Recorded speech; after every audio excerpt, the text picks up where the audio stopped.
Hello, hello. We should be live. Yeah. Okay. Cool. So it's been a while. It's been a while since the last stream. I would say at least like 3 or 4 days. And I had the chance to do a couple of things off stream, as you can see. So there are a couple of changes that I made to the SVG editor. Like first of all, we can see that we have also like the dark mode right now. And if we go back to the light mode, this is what it looks like now, right? So changed a couple of things, and I also changed the way in which the color picker looks like.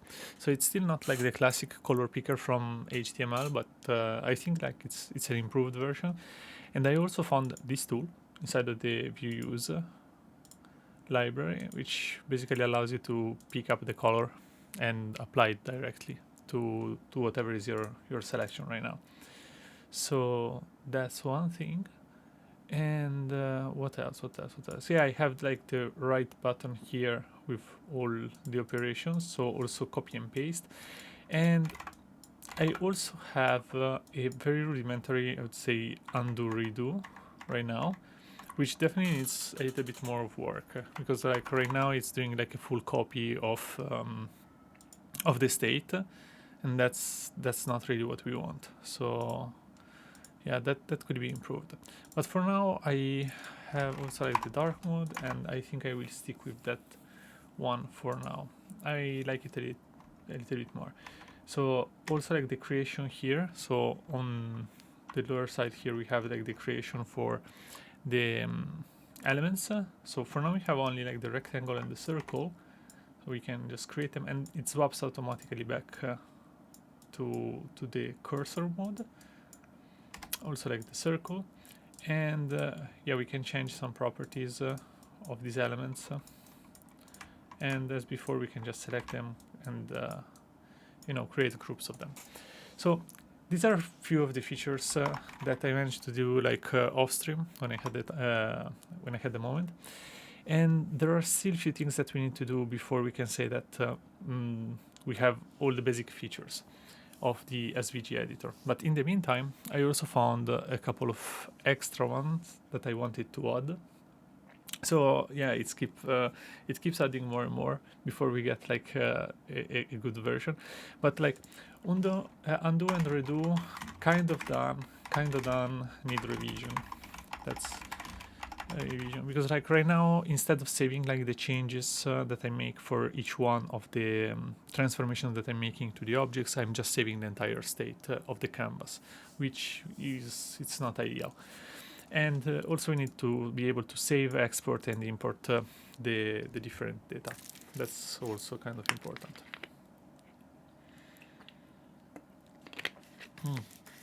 Let me open also the other tool. The other day, somebody told me, yeah, I should use this tool for handling the chat notifications. So hopefully I can see better when somebody is like typing in chat. But yeah, one more thing that I wanted to add is the transformations, like transformations. This is something that I saw only a couple of editors have. Like for example, the vector editor, I don't think it has it by default. I'm not sure how to achieve it in this editor. But when you have two elements and basically you decide that you want to like, I don't know, transform them and make them only one, then like this kind of union operation is not possible to, you cannot like do it. Well, on the other side, there are some libraries like I think it was like CropperJS or ClipperJS, maybe ClipperJS union or something like that. It was something like this that allowed the user to allowed to have like the union and other operations, like these Boolean operations for the SVGs. So if you want to create a more complex shape starting from simple shapes without having to manually create the polygon out of it. And I also have already a script for that. So probably I want to start with that one, transformations like union and etc. And then we can go back to the path and text and other things. So colors I can also like mark it as done, since fill stroke and color picker has been done. Text and also other elements could benefit from having like the shadow. I see that in here everything can have eventually a shadow, and I'm not considering that much that property right now, but yeah, that could be cool as well. Yeah, we may decide later to have also the shadow, but for now I want to just check how to do the transformation, how to integrate it, because actually as I mentioned I did it already, and I have it in a script here that I think I can grab, and let's see if that works, or if I need to like modify it a bit. Okay, copy this one. So if we go here and what was it, git SVG, right? Yeah, git SVG was for the testing part. So I would say let's create a clipper.js HTML. So this is kind of the script that I created and sent to myself in order to test if this was working. So I hope it will work also now. So serve this one. The file is like clipper.js, right?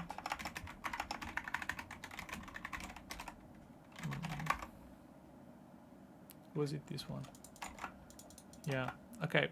So something here is already telling me, yeah, there's something with the syntax at 28, right? So 28, something is wrong with some syntax.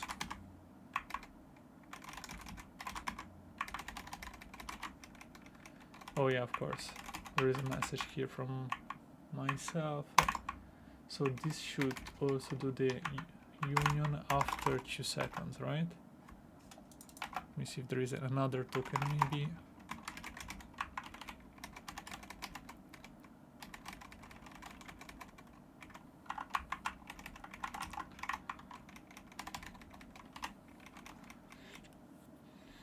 So we have this function here.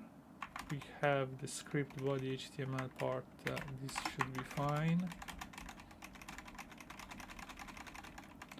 I'm not sure exactly what he's complaining about right now. We have the structure. There should not be extra tokens, right?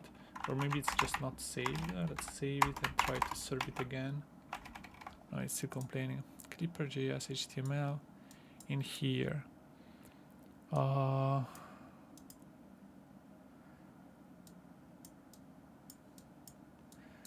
path string. Unexpected token. That's actually uncommon.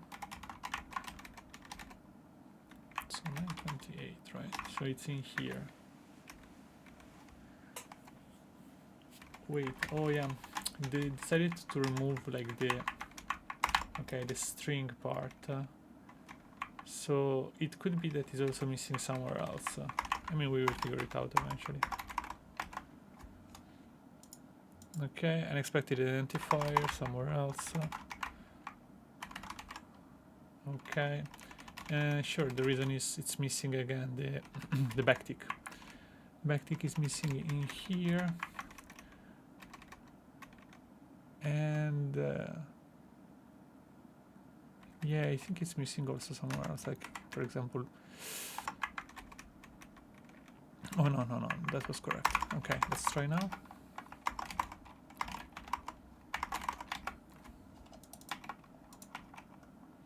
Okay, perfect. So as you can see, right, this is a very simple and basic example of what this thing does, and basically is after 2 seconds is performing the union of the objects that are in here. So in here I'm creating like the first shape, which is this like rectangle. Then we have the circle, and then there are also like other 2 shapes in here, which are paths. So we have to consider that there are some cases when we talk about union and other operations on top of multiple existing SVG elements. So for example, if you have let's suppose only two shapes, like without circles, right? We could have let me see. I want to make an example of why we need to have, for example, these functions here of the ellipsed path or rect path or stuff like that. So what is happening in here is we are trying to transform 2 objects into one path composed by them. So it will be a path that is filled by something. So it's like we are creating a polygon out of it. But in order to do that, we need to do some approximations. Because, for example, if you have just, as in this example, let's suppose we don't have the circle. I need to remove the circle in order for my example to work out. So I will remove circle from here. And then subject. Let's remove subject, right? Subject add path. Okay, I can remove this one as well. I think that this should be enough, right? Yeah. So what is happening in here is that I have 2 elements, right? And based on how they are positioned, after 2 seconds, they are going to be like merged together. Those ones are actually moving. They don't care about the shape. But for example, the circle will also like calculate the position, the final position where it's at. And what is happening in here is that it's finding everything that is like outside, and it's merging it into one path. Now, what happens with the circle is when we have also a circle, you cannot create like just a straight path with a circle, meaning that at some point you need to do some approximation, right? So this is not like a perfect circle in, like for example, an SVG. An SVG usually should be. So what we actually have to do in here is we need to create a function that transforms the ellipse, which is the circle that we have right now. We have to transform it into a path, right?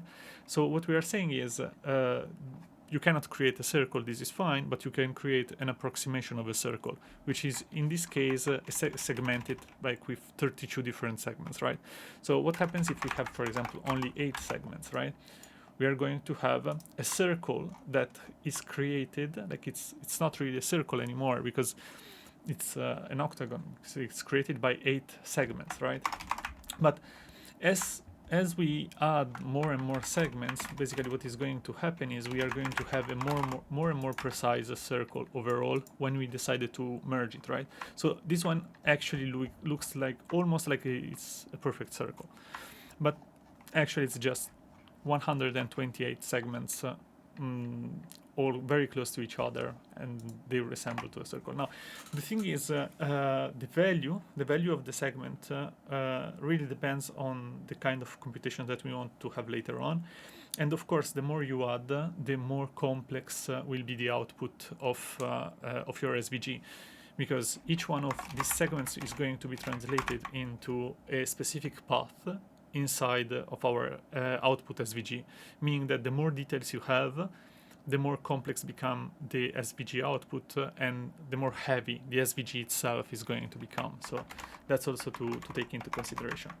But then again, we have a bunch of different operations that we can do on that, which I thought it was like pretty cool, because like in here, right, we have the clipper execute for this, the city union, right?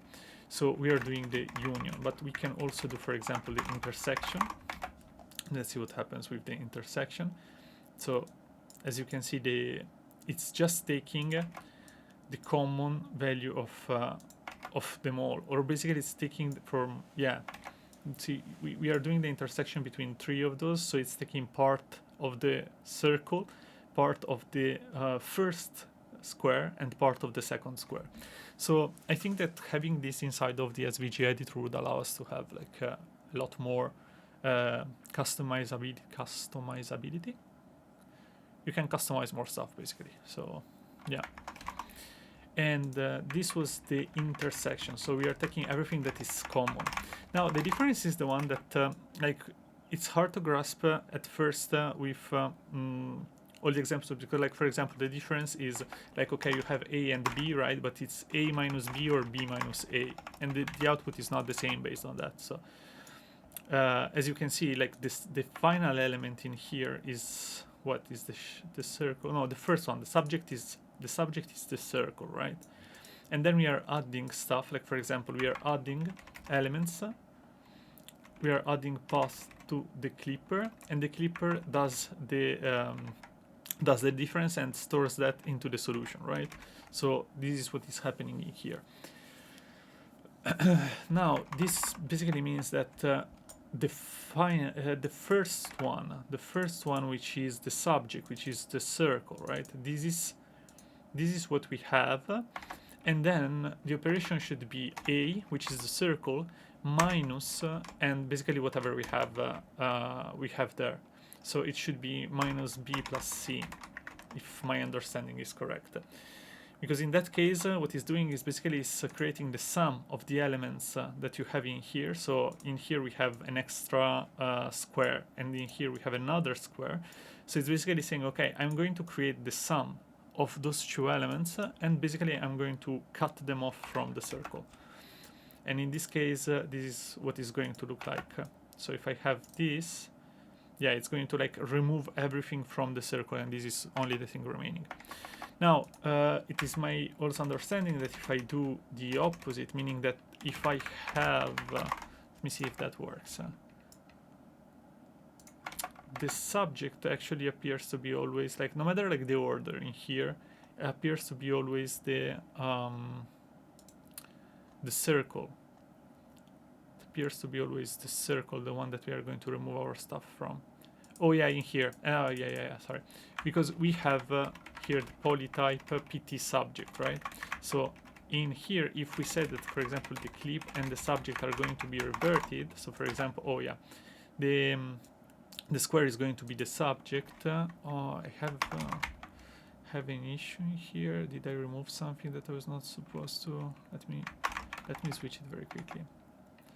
So clipper lib polytype clip. So wait, is this working now? Yeah. And now if I want to replace the subject with the clip, right? Both of them should be clipper elements. So if I do clip in here and subject in here. Okay, I cannot read the properties of undefined reading map. Clipper to fabric at perform union. Okay, this is what it's trying to do. Subject clip. Execute. This is interesting. They are supposed to be of the same type, actually.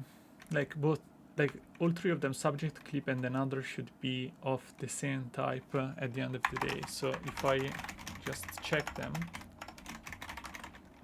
subject, clip, let me do them separately. Clip and another. The reason why it's important for me to know the difference between the different type of differences that you can have in the operations is, okay, now it worked for absolutely no reason at all. Okay, perfect. But as you can see, like the circle is not the subject anymore, it's something else.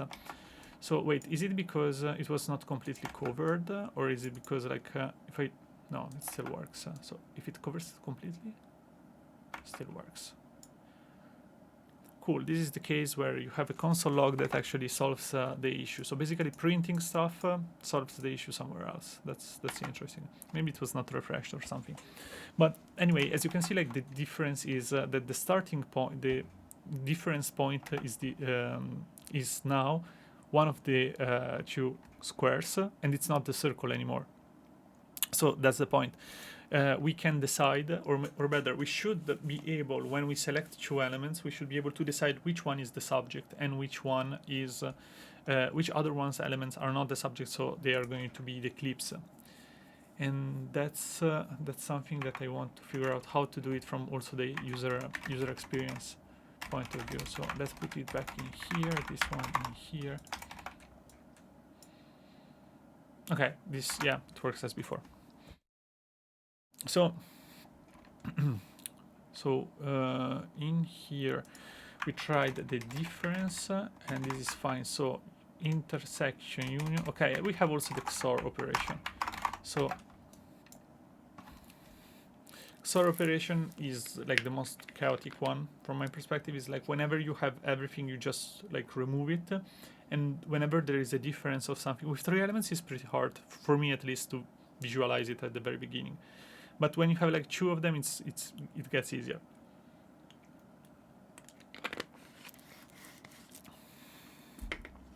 So yeah.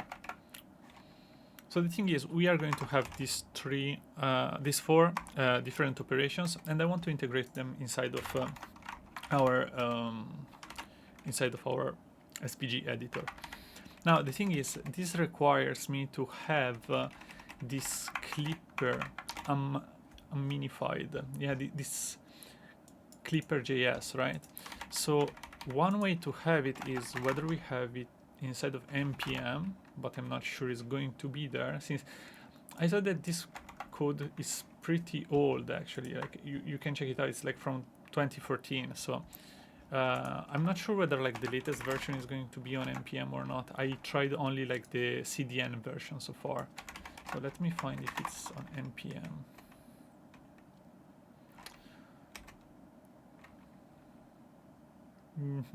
This sounds about right. Like it's been edited like 10 years ago. Oh yeah. So basically I'm using this one, ClipperJS, and unminified. So I guess this one is the minified version. Yeah, absolutely is the minified version. So it's 113 kilobytes versus 200. Okay. We are taking definitely like the minified version. But since I don't think it's on npm, I have to import it in NuxtScript.js. So basically I want to add it in the same way as I'm adding it into the as the CDN one. So I want to add it in here. And or else, wait a second. First I the track function to the window. Start by loading the script you said. However,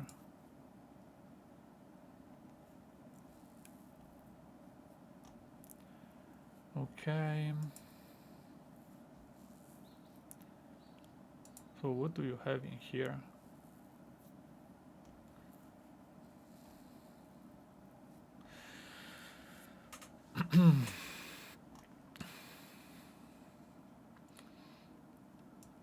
Okay, so what? But in many cases, we're loading a third-party script from a domain that we don't control. This can lead to a number of issues. But I'm fine even with like hosting it myself, no problem. The third-party script can track user, okay, whatever. But use script on your own domain. Okay, but this is if I have SSR, right? I don't want to use SSR. So basically what they are saying is you are going to like use your server to proxy the script and give it back to you, right? Performance at the end, Windows lookup. Okay, security. I don't like this way. Plug and play script to use it for an app. Do I need this? Because I remember I had like the NuxtJS script.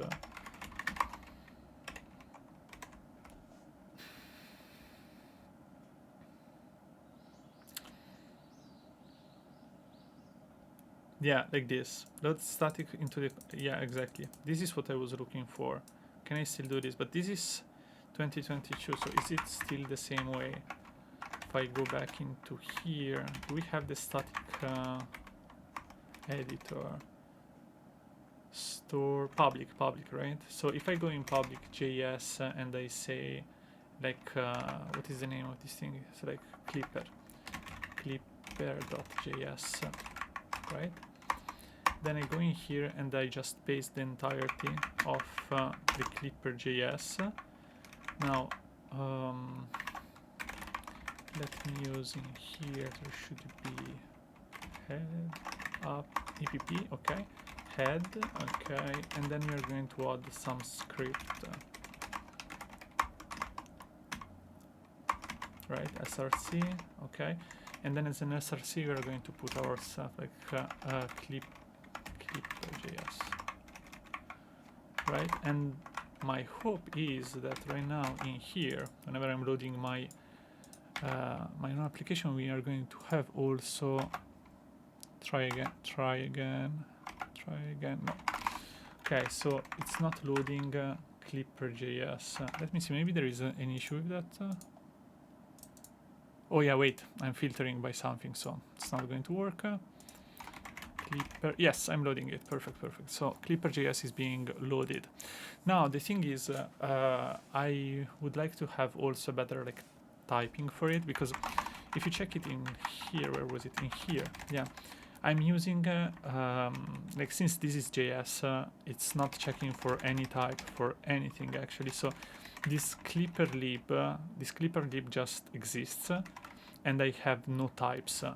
I have basically no types for them, and also this will like Nuxt will complain. Nuxt with TypeScript will definitely complain about that. So one way to do that is we have to create our own types, or at least define them, because I guess Clipper.js TypeScript is not going to... Wait a minute. Clipper, hello there. Polygon clipping library, yes, sounds about right. And this has a TS file as well. Yes, exactly, this is what I was looking for. But even if we have this one in here, right, this one still needs to be like compiled. I just need the DTS file. Does it have it? Clipper TS, but only the types. Can I have just the types?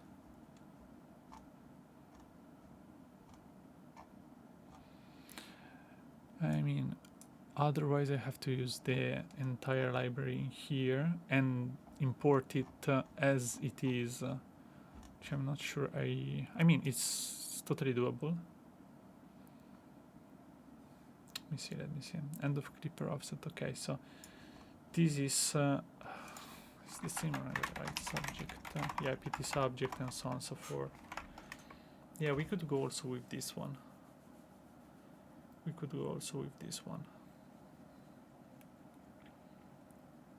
In order to have the typing. So let me see.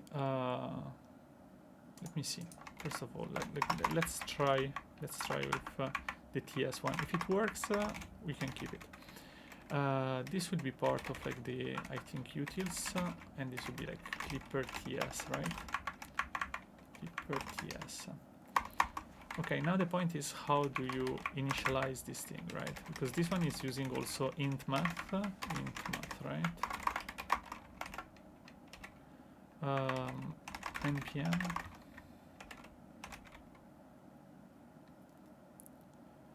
never used by anyone, literally, like 2 weekly downloads. Okay, is this the right thing? int64. Wait, what is...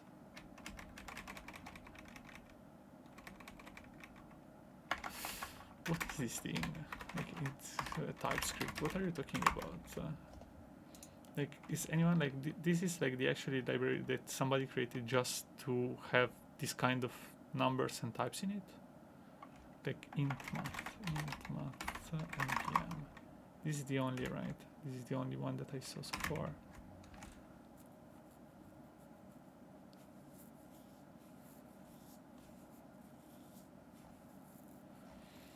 Is everything like so old in here, 7 years ago? But that's not the thing, right? Math.js. Do you do stuff with int64 or no? like a specific way of calling numbers, or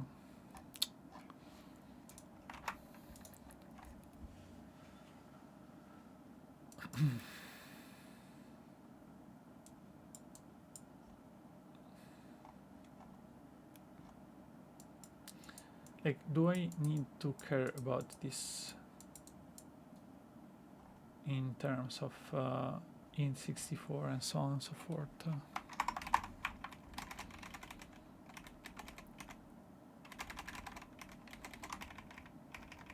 Yeah, I mean, it's quite used. Why not like just changing it to numbers? That's one thing. Also has already some types issues in here. Let me see. We have some types in here, right? And I basically need the types. So if I create a DTS, next create a DTS typescript. Okay, I have it. I want to create my own type.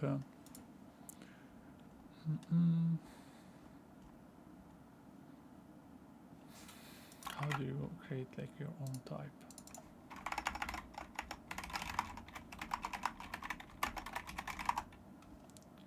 It was like modules, right? Let me see.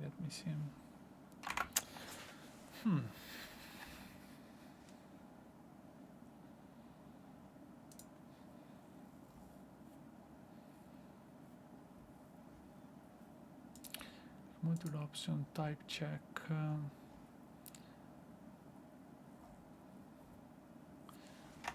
It's like declare module TypeScript, right? Yeah, update. Okay, declare module, like this thing here, right? So this is what I want to have for the clipper, in order for me to be able to like define the types. So what if I have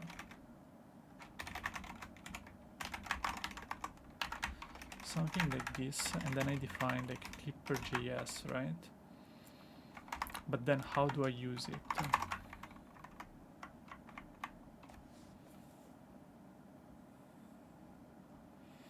Because I have something that I remember from doing previously, but I am not sure.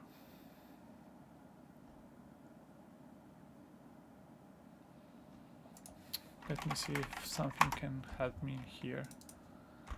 So, create a DTS file for NuxtJS for the clipper.js module. Let's see. Okay, I'm going to create types, clipper.js, okay. Interface and stuff. Then you can create okay, add path. This is something that I already seen. Clipper offset, but this assumes that the clipper exists, right? The clipper is defined somewhere, and then you register the types. So wait a second, do I have type? No. In the component JSON I have something about TypeScript, right? Yeah, TypeScript true, but nothing else. In Nuxt, maybe I have to register them. tsconf or here. And in here, in tsconfig JSON, yeah, I should probably extend also the types directory, right? So this one extends tsconfig JSON inside of Nuxt. But then if I want to include stuff,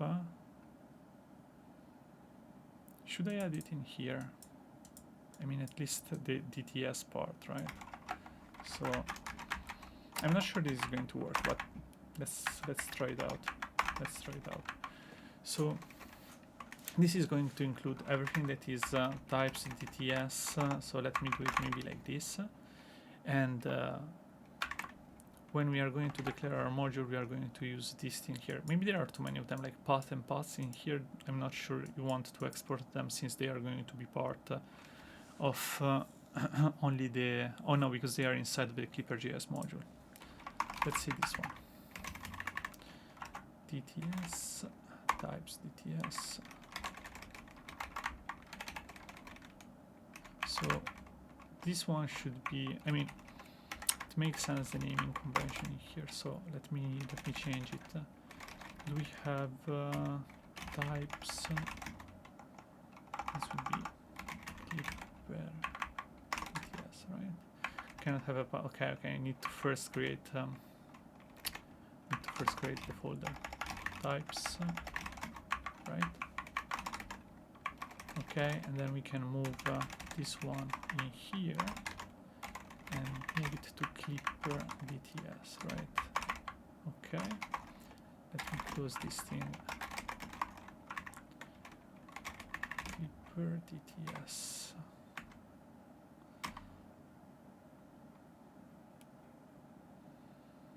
And yeah, I hope it works. I hope it works. So in here, this should be included, right? And then if I want to use the Clipper.js module, what should I do in this case?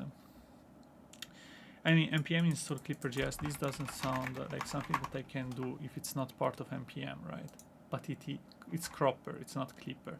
So this is the part where he is hallucinating, I think. This is not a real thing. But so far, this thing seems reasonable on the other side. This seems pretty reasonable. Export class Clipper and stuff. Okay, how to put it? And when you want to create a new path or something like that. Let's see how it's going to use it inside of a component. Yeah, it's going to just import stuff and assume that it's going to exist, right? So that's the thing. So if I just do this, right, because I already have a code that is going to do it, but this code is assuming that I have clipperlib, right? I have clipperlib path, clipperlib clipper, and so on and so forth, right? But if I just say, okay, I'm going to import everything, so let me do it from here. Where is it? Where am I going to put it, by the way? Probably in the tools. So I created like this tool panel, right? And in the tool panel, I have, no, wait. In the tool panel, I have like the creation ones, right? First of all, I think that is missing some dependencies. Let's see if this is going to fix the dependencies, if there's anything missing. But other than that, let me see. Use context menu, right? Cannot find declarations or something. This is probably because I modified the tsconfig, right? And now it's going like crazy, like it doesn't understand anything anymore. Let me see if by changing these everything goes back. Yeah, everything goes back to normal. So I have to find a way to like modify and include also the type definition inside of this tsconfig. So I just noticed that maybe we need a little bit more of light. Let me see.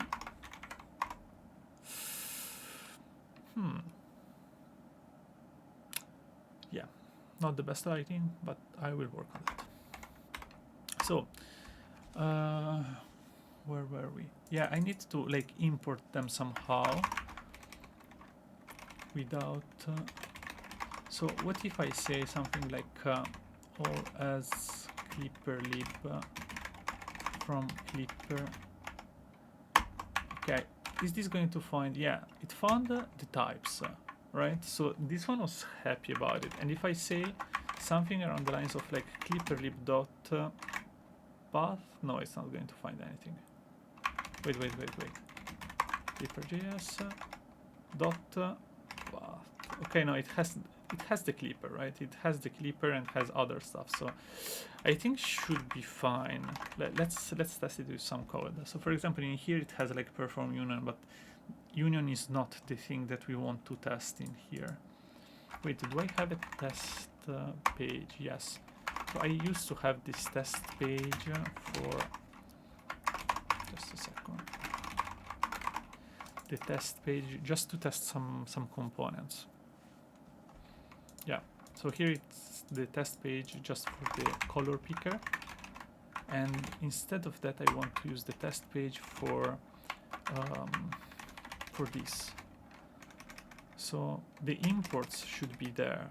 Then we have a canvas, and we have the script for the canvas. Okay, so the canvas is the part that we need in here. Didn't pick up the right thing, right? Okay, and now we need the script. Okay,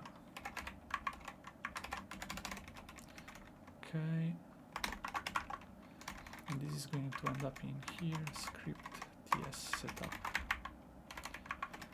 Okay, cool. Now I need to import Fabric in import Fabric like this. Okay, now this is going to complain about types, and complaining about types for now is fine. I just need to make sure that when I'm importing OS clipper lib from clipper.js, I want to make sure that this is not the thing that is not working. So okay, paths is not existing, and like for example clipper add path is not existing as well. So first of all, fail to resolve this import, which makes sense in case it cannot find it. Like the editor can find it, but probably Nuxt cannot. So how can you modify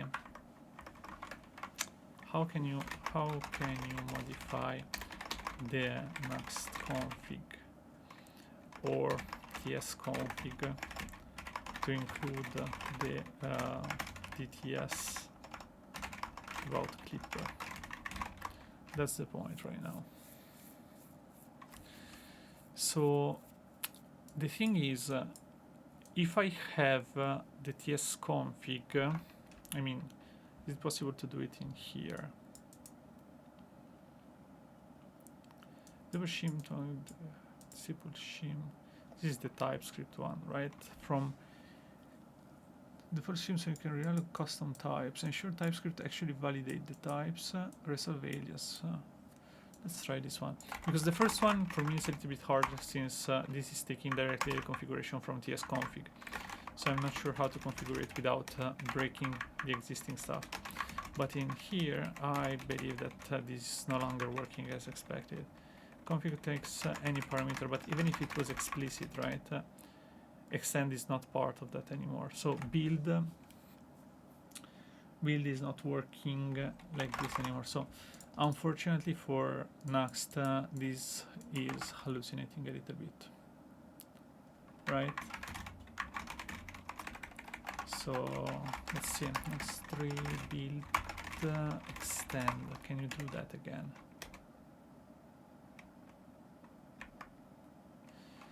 Can you do that again? For now, can you use it extend? Okay, so this is no longer part of build, right? But can you do this?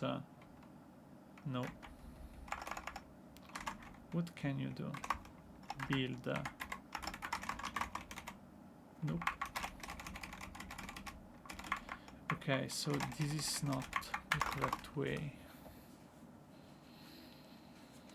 And this is only because I'm trying to have the correct typings in it. So let's see. In Nux2, yeah, so basically this is part of Nux2. Nux3 doesn't have that anymore. Text extend. Dependencies. That's not what I'm trying to have. I'm just trying to add stuff to Nuxt as types. It's missing in types. If this is relatively new, for example, in Nuxt version 0.2, something is not okay. Add custom types. Add custom module actually. How to add normal modules? Long hunt for an answer. I found solution. It's literally just importing module into a teaser activated component, which is fine, but the problem is that even if I import it and everything is mentioning that I found it, it's not. So script children for anybody to, okay, no.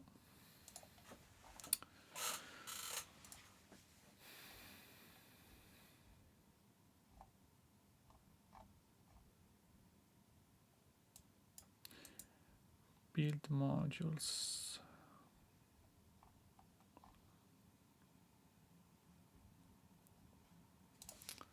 Let me see. So in here, if I go into Nuxt, I have vim.ts config JSON, right? So these are all the paths for checking like include, right? So this is what is actually including, and there is nuxt.d.ts. My question is like this one, is it like already existing? Is it something that already exists? Because if it's not, I could eventually do something like creating a custom type called .nuxt, like called nuxt.d.ts. Would that work? So let's suppose that I have this, but instead of having it here, I include it somewhere else. So let me comment this one for now. Nuxt.d.ts. Okay. Now we have it already open somewhere, right? So this cannot find page test. Okay, can you? Yes, it's able to find it from nuxt.d.ts. So that part works. But if I try to use it, it doesn't. Yeah. So in terms of failed to resolve the import clipper from this. Does the file exist? No, that's the entire point. My understanding of it is it does not have to exist. I'm declaring a module, and you have to assume that this exists, right? That's the point. Because otherwise, I have to write a bunch of ts ignore in order to avoid having to check for the types. Which is not exactly what I would like to have. I mean, I can do that, but still. Like, this would be like the preferred option. If I can just create a type, but then say it's already there, you have to assume that it's there, it has been loaded, and you just use it, and that's the only thing that it needs to do.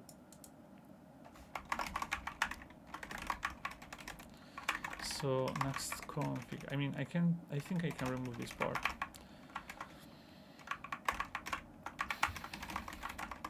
Let me try to restart.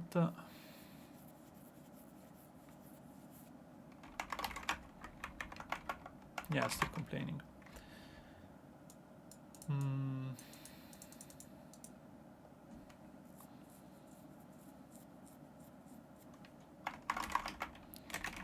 Import from custom module next3. That's not the thing that I'm looking for. Even if you like import stuff, not the auto imports, maybe the modules, but I'm not sure about this. Automatically register local modules within your applications. So if I have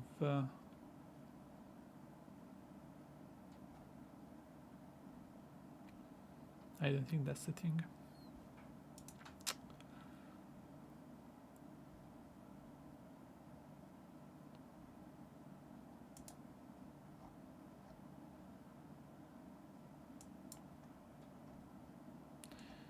When was this? 22. So I'm not sure Nuxt3 was already like in use, and there is no answer to that.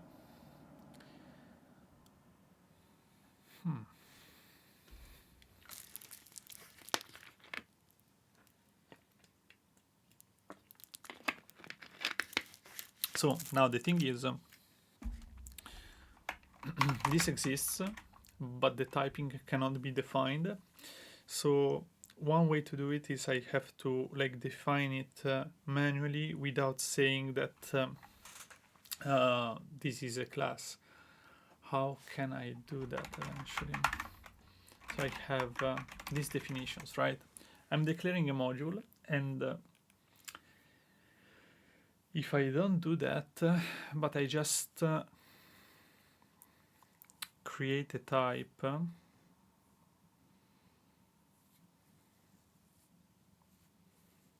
can I treat it as a plugin, maybe instead of a type? By creating it as a plugin, you basically have a similar situation, right? You register it, you can use it globally, but then I'm not sure that this solves the typing issue.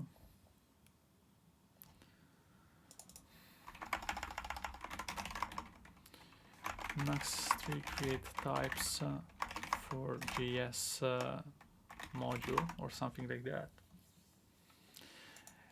Global interfaces to Nux project.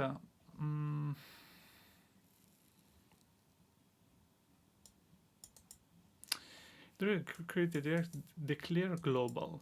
This sounds like an extreme option. Like you say, okay, these things exist and that's it, right? That's it. You don't need to import anything. It's available globally. So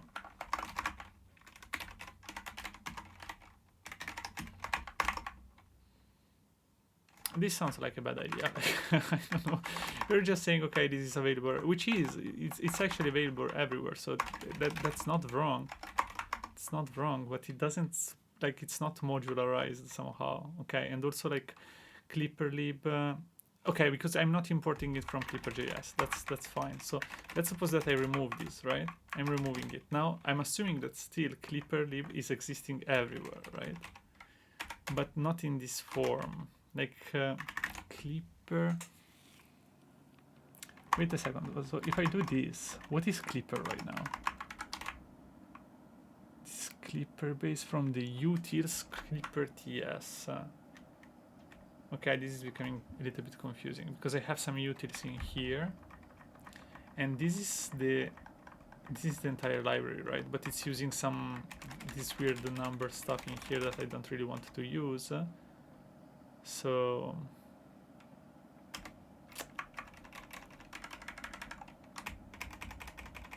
is it being used a lot of times in here, right?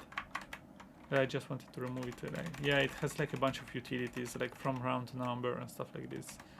I don't really want to change it that much, considering that this library, I have no idea where that comes from. Let me try it again because it's so weird. npm is it this library with like 2 dependencies? This is not real the thing, right? That's not the thing. Int math JS.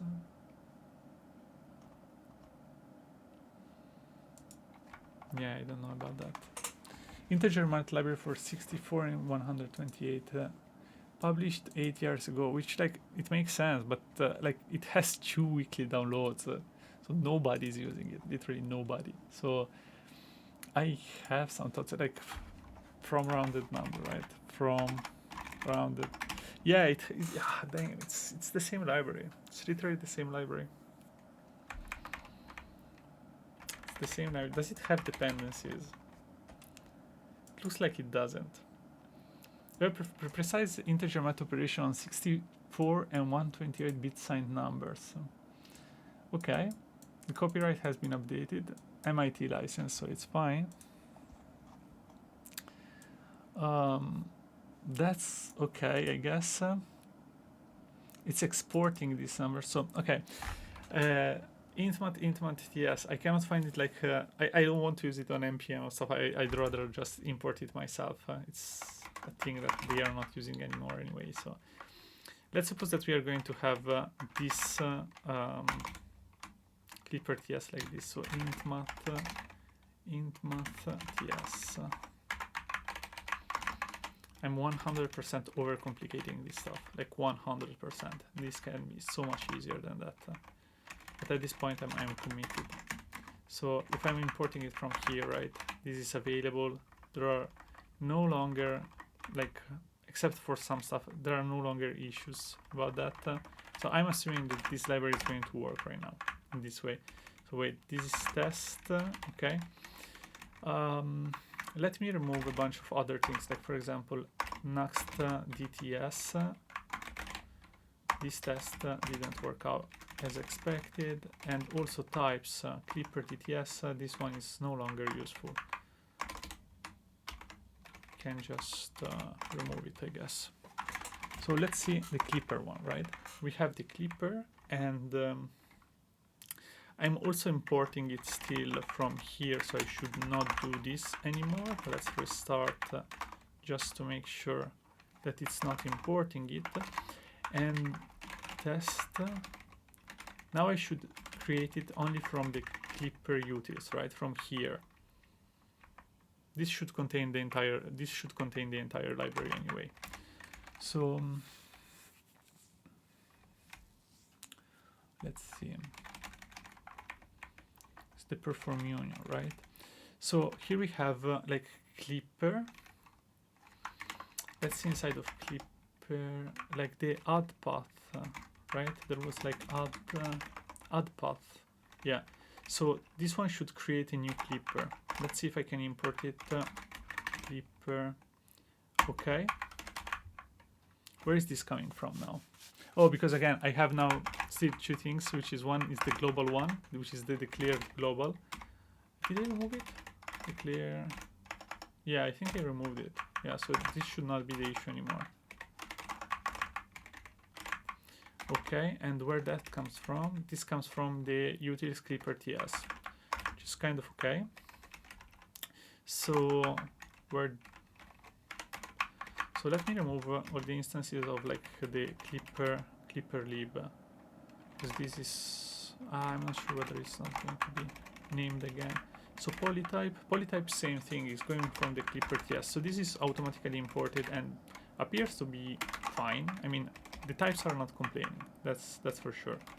Types are not complaining, and shoot re-argument, but okay, this is not fine on the other side, because this one has execute and not execute path, maybe, which expects 4 types.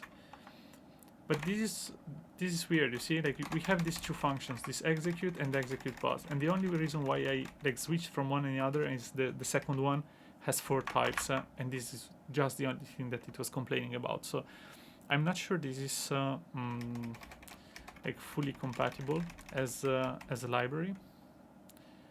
And also path does not exist on type Clipper. That's also interesting. Let's see what we have path in here.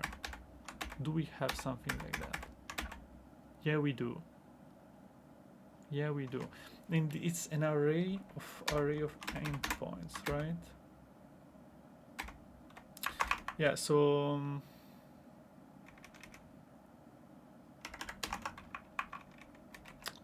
to a type, but is being used as a value here. And the solution, what the solution should be in terms of types,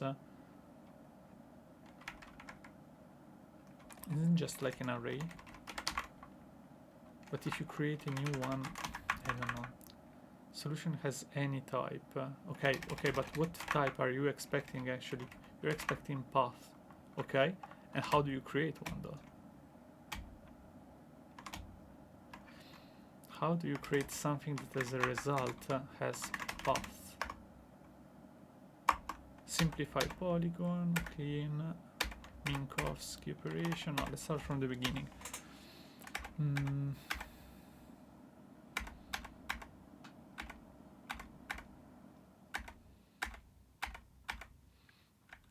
Actually, I think that this typing here is slightly different from what is being used inside of the library. So like having the new typing here is different from having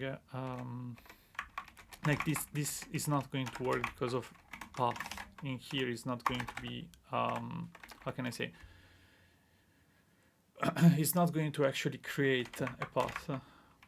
So whenever I'm saying like new, it should be array of int point. So when you initialize one, I'm expecting it to be an array, right? So if I do this as path, right, is this going to complain? No, everything, I mean everything. This has no type, so it's not complaining. Let's see what's happening right now in the test. Okay, equals is not a function. Clipper add path. Okay, add path, but it's part of it, right? So new clipper, let's see, add path.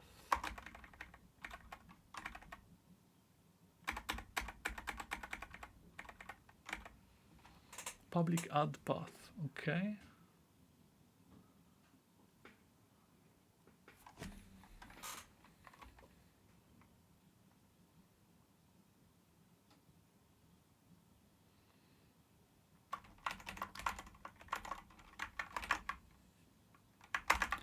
So, as I was mentioning before, I think that this is overcomplicating stuff. Like, we are using 4 methods of this thing. It should not be this hard to get stuff done in here. So let me remove some stuff, because otherwise this is not going to work in a decent amount of time. So intmat is not being used for now. I will just keep it. So the thing is, this should be taking, okay, Clipper is not defined and perform union. Yeah, of course, because I need to like revert all the changes that I did, and I need to assume again that the Clipper lib is going to be imported and existing, right? So in here, yeah, you have the different arrays and stuff. So at least it's creating the elements. We cannot see them, but at least they are being like created in there. So let me see. What is the perform union? Okay, where do you add the stuff to the canvas? Oh, in here, right? So let's take these values here and put them into an unmounted.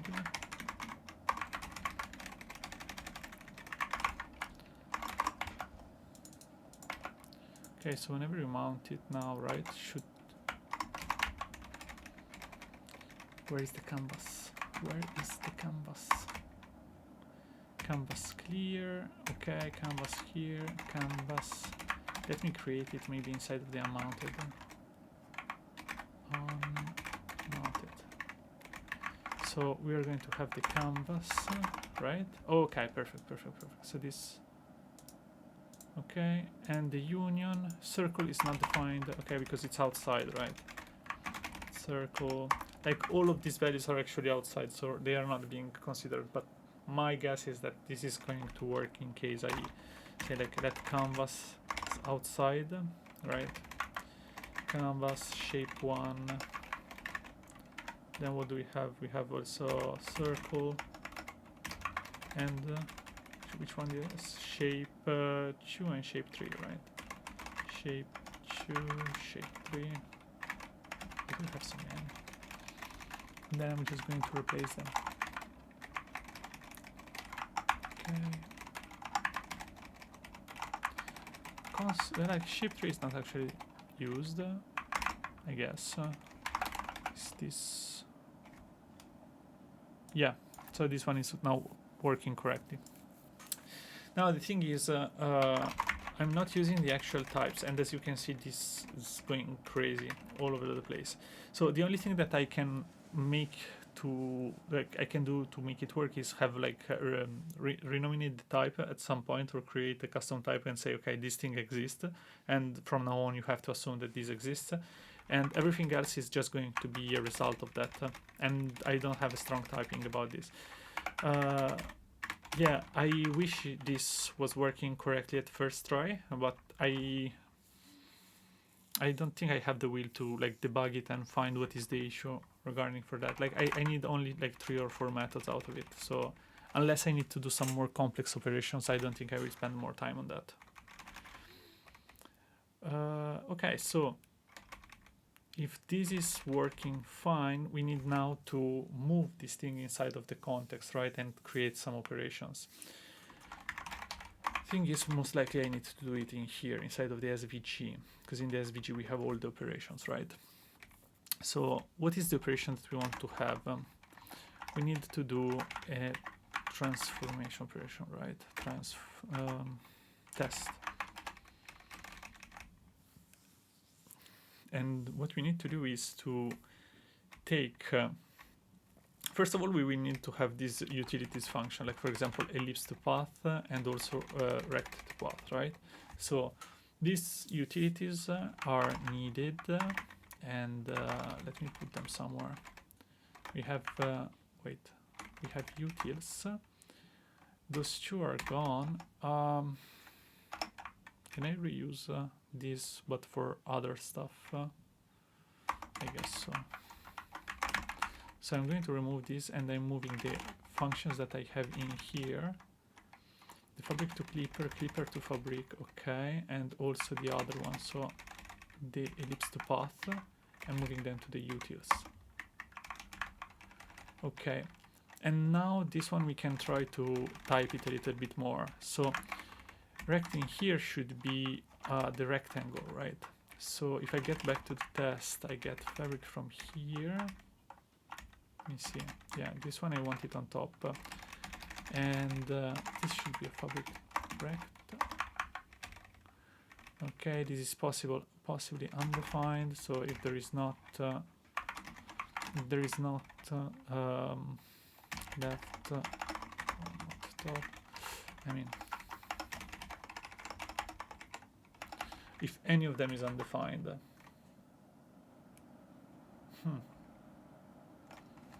It was like the sum, right? Sum, yes. Yes.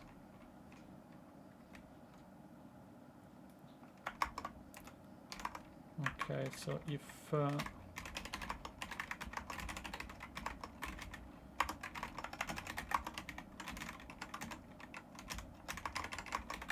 undefined, then we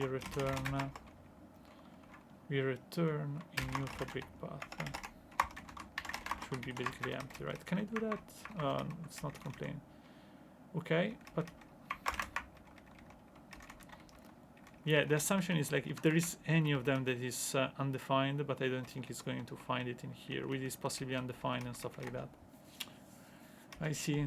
If I write it explicitly, like left equal to activated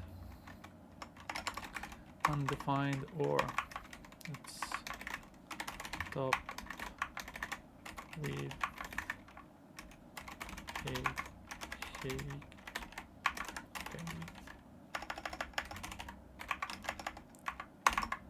yeah, right now it's not complaining anymore, but I mean, not a big fan of this.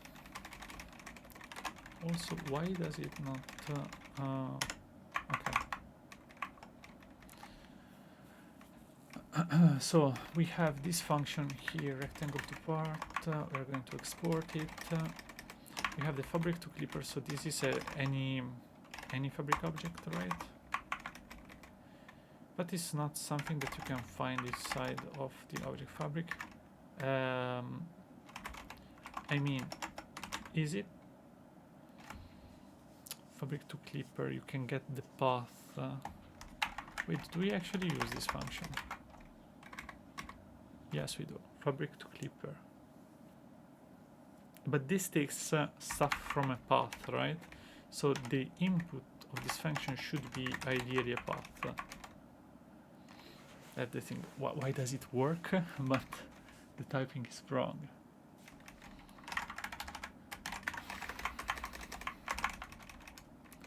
Any type, clipper paths. I hope that they are path, but at this point I have no idea anymore. That could be, no, these are not actually like clipper paths. Those are, sorry, those are not fabric paths, those are clipper paths. So that one,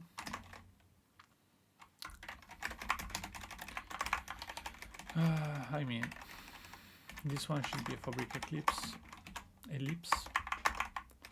Okay, and if that's the case, this could be undefined. We have to consider the same case in here, but this is Rx and Ry, but I also want to have error.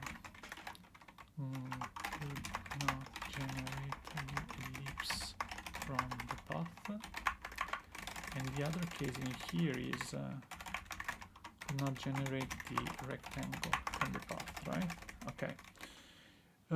Fabric to Clipper. Let me see. This one you also need to export it, otherwise it's not being used. There was another one, yeah, in here. The ellipse to path. Okay. Fine. I would say just fine for now. So now we want to make a transformation, right? And when we want to make a transformation, what do we need? We need to have the test. This is perform union, but actually like it's transform or whatever, transform. It's not perform union. What we need is to have one subject, and then we need a bunch of other things, right? And these other things, based on the type that they are, we may need to transform them into something else. So for example, if we have the ellipse, we need to transform it into a path, and then we can use it. And after we have done everything, we need to do one of 4 possible operations, right? So yeah, let's do this. This one will be inside of the SVG. So transform SVG, transform objects, I guess. And there is a subject, which will be a fabric object. Then there are like the others,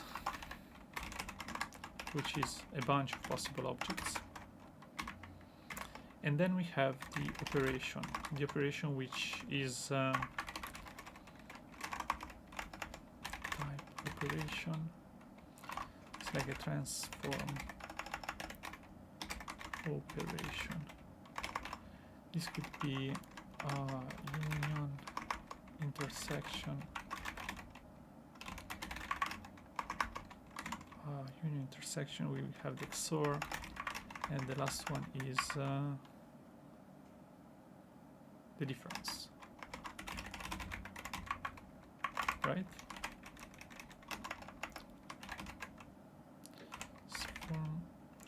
Transform operation.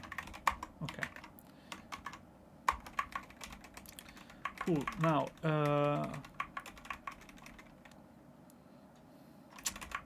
based on the type, we want to get the path, right? And also from the others.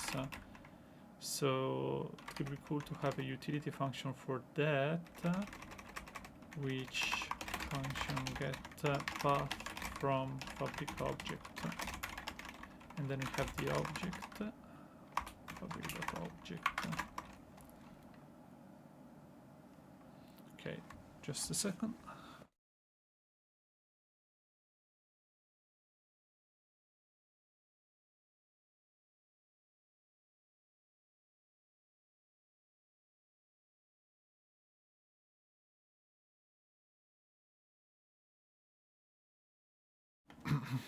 Okay. So, where was I? Okay, get path from fabric object. So in here, we switch over the object type, right? It has a type. And in case this one is like a rectangle, then I needed to like return the rect to path, right? Rect to path from, okay, object as fabric rect, right? Okay. In case we have an ellipse, we should return the ellipse to path. Fabric ellipse. Otherwise, what do we have? Otherwise, we already have a path actually, and we should just return. What are we returning in the test file? Because that's probably what we want to return. No, we should return just the path of the object itself. So the object itself, right? That's in the case of the default. So this one will return something that should be of type, yeah. I mean, the thing is, we are considering a lot of cases, but this one should be treated as Fabric path. Yeah, so in this way we know that to get path from the Fabric object can return only those things. So the subject const s is equal to the get path from Fabric object of the subject, right? And all the others are basically can map them or other and get path from Fabric object, right? Okay, and now what do we have? Let's see. We have also the operation, right? So first of all, let's go in here. We need to create a new instance of those things, the solution and the clipper.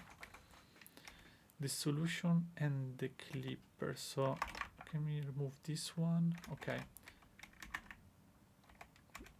Const like create a new solution, create a clipper, right? And again, this will assume that this stuff exists, so the typing will be wrong. And then we need to add a path for different things. So for each one of those, wait a second. So this is correct. I need to close this one. Okay. This is for the subject, right? Okay. And then for each one, other of O. Better naming. I should have a better naming. I will just have a click, right? Other. Okay. And now that we have this, I should execute the operation, right? So based on what the user selected, I will get the operation. And the operation is, let me see. Should I mean, it's not really necessary to create another function, right? So I just can have operation, which should be the clipper lib type. Let's start with, what was it, PT union, right? And then based on the operation that we have, case union, we already like have it, so just for the sake of consistency, clipper lib clip type pt union. Okay.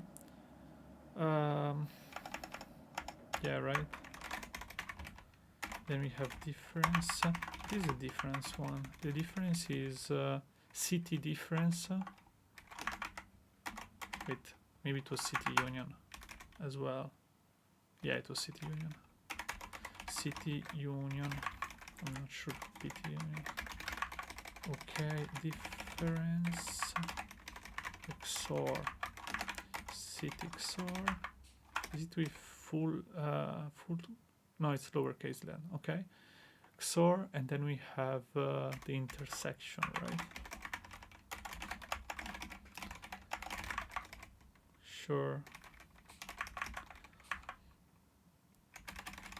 Duplicate. Okay. So let me see. Operation is op. Okay. You can switch for the operation, and you can replace it with op. Okay. And now the execution will be the op for the solution, and okay, this is okay. Now we need to rename somehow this clipper lib and assume it's existing. So what can I say? Conscript is like window lib, right? Then this is going to contain, I'm going to say no tsignore, but then from now on it's defined, right? And this stuff can be completely removed. Nobody's complaining anymore.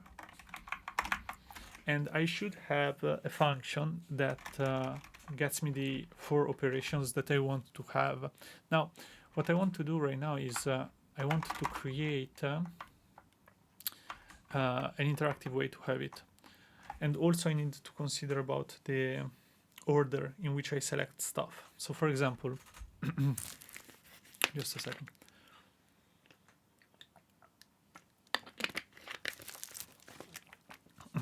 If I have like 3 elements, the first one that I select will be automatically the subject, and everything else will be the other elements. So that should be the way to do it. I'm not sure it's the best way, but I think I will proceed with that on my type thing here. You mean meow. Let's close this one for now. Can close a couple of things here and also a couple of things in here, I guess. Yeah. Now, in here we have operations, right? So if you have selected one, that's not good, but if you have selected more than one, you automatically are eligible for the transform object, right? So that's one way of doing it. Okay, so use context menu. In the use context menu, I'm going to add something that has oh, okay. I have some operations. I have the group, ungroup, and then probably under the group and ungroup, I want to have the transform, or maybe just above in here. And the paste will have a divider and also the transform. Right? Transform does not have a shortcut, and it will have transform, but it will have children.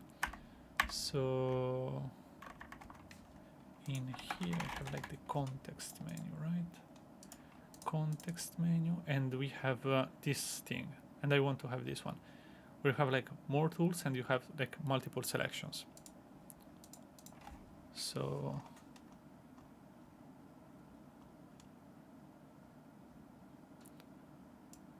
okay, we have a context menu sub. Okay, but this is when you already know that you are going to have children, right? How am I handling it right now? So use context menu is being used inside of the scene, and in here you have the context menu content. Okay, but what if oh, I see. So the context menu item should be here if you don't have children, right? So if option children length is equal to 0. Otherwise, we want to have this thing, the context menu sub trigger. No, sorry, the context menu sub instead of the menu item, right? Because it should be at the same height as the menu item. Okay. Should be who else? Okay. And now in here we should have the label itself exactly as before. So it's like a trigger. Yeah, it's the trigger. Trigger. We have the option label. Context menu sub trigger. Okay. And now we should have all the childrens, right? Yeah, I mean, if I have a shortcut for that, context sub content, I don't want to define that. Context menu item. Okay, so this works exactly like the other one, right? This works exactly like the other one. So I want to have context menu sub content, right? And in here, this is for each one of the children. So sub content, and this is for before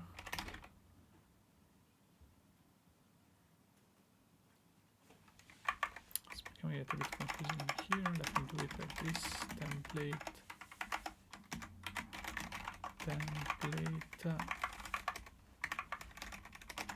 before.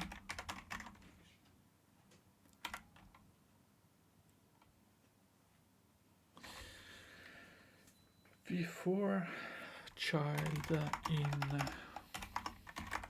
option children, right? Okay, key the child label, child label. Wait a second. Okay, this should work better. Okay, so this v4 is in here. Then we have the short context menu item. Oh, okay, so in here goes the child label. This one should contain the child shortcut. Then you have the shortcut in here. Okay. This probably could be moved somewhere else. And yeah, there is also the disable and the click that is missing, right? Disable and click should be on the menu item, exactly like in exactly like in here. And this should be not optional but child. Okay, let's see. Maybe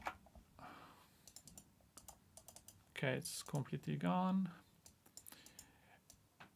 Oh, okay, component must be used within menu sub. Fine. Where is the menu sub?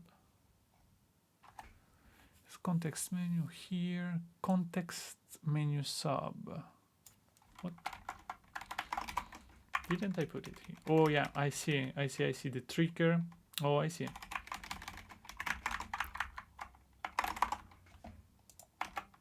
Okay, how about now? Okay, we have the transform, but we don't have children, so this makes sense.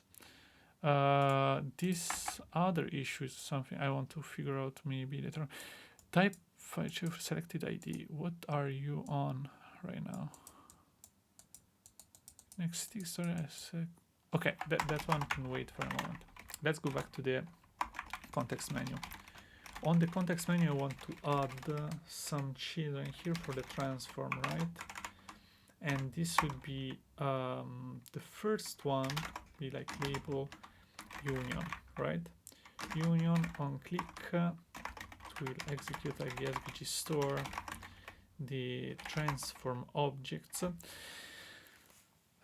Now we need to pick up the objects that we have. So for example, from the selected ones, I need to get the first one as a subject and everything else, every other Fabric object as the others, right? So first of all, like it should be disabled. That doesn't have this property, should have it, right? Yeah. Disabled if the active selection, if the active objects, how do I call it? The actives in here, right? If the actives are less than 2, right? So actives length is less than 2, then it should be definitely disabled. And in here, I need to grab from the actives, the first one will be the subject. Okay, so let's do it like this. The first one will be the subject, so actives 0, and then was it like the slice, right? Node it was like 1, 2, 3, and I have the slice of 1, right? Yeah. So I want everything else to actives slice of 1. Then the third parameter will be the union, right? What are you complaining about right now? I'm missing something, right? Children should be empty. Disabled expects this. Okay. How about now? Okay. Okay, this works better. Now this transform union. Okay, the inset probably is wrong in here. I will remove. Wait, maybe it needs the inset. Let me check. Scene. Where is it? Is this the problem? The inset. Yeah. And in here we have the union operation, but if we have two of them selected, right, I can do union. Then it's not going to work, it's failing, but that's another thing, because they are not united.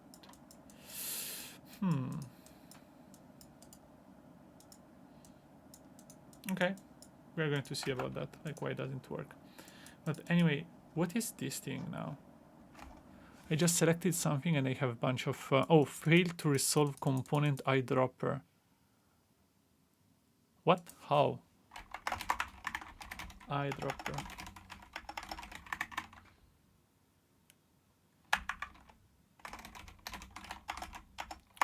Use eyedropper, okay.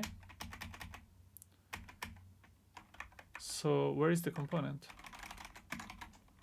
Eyedropper, okay, it's in here. And what is this thing, by the way? Let me remove this thing for a moment. This happens only when I select something, right? So if I remove it, there are other issues as well. So first of all, let me put back the eyedropper for a moment, and we're going to figure out the second part. Prop type checked failed for prop selected ID. Expected number got a string. Wait, what? Got a string. Yeah, because my IDs right now are UIDs, right? So scene. And of course, the point where you ask me for the ID does not make sense, right? Yeah, it's complaining basically about everything in here, about the types. The data here, this is an ID. Selected ID. Okay, selected ID comes from the tree, right? Selected ID. The check comes from the tree. And this is checking. Oh, wait. Selected ID should be a string, right?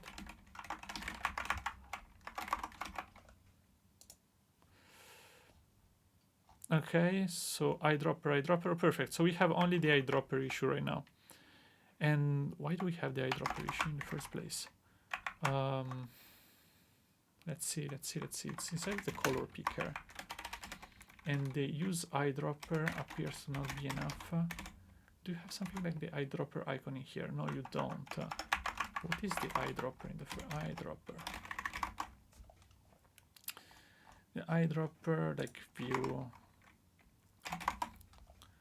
Because this is part of the view use core, I think. So this is how I got to use that, right? But then you have the example, like the source. And where did I see it? The eyedropper thing.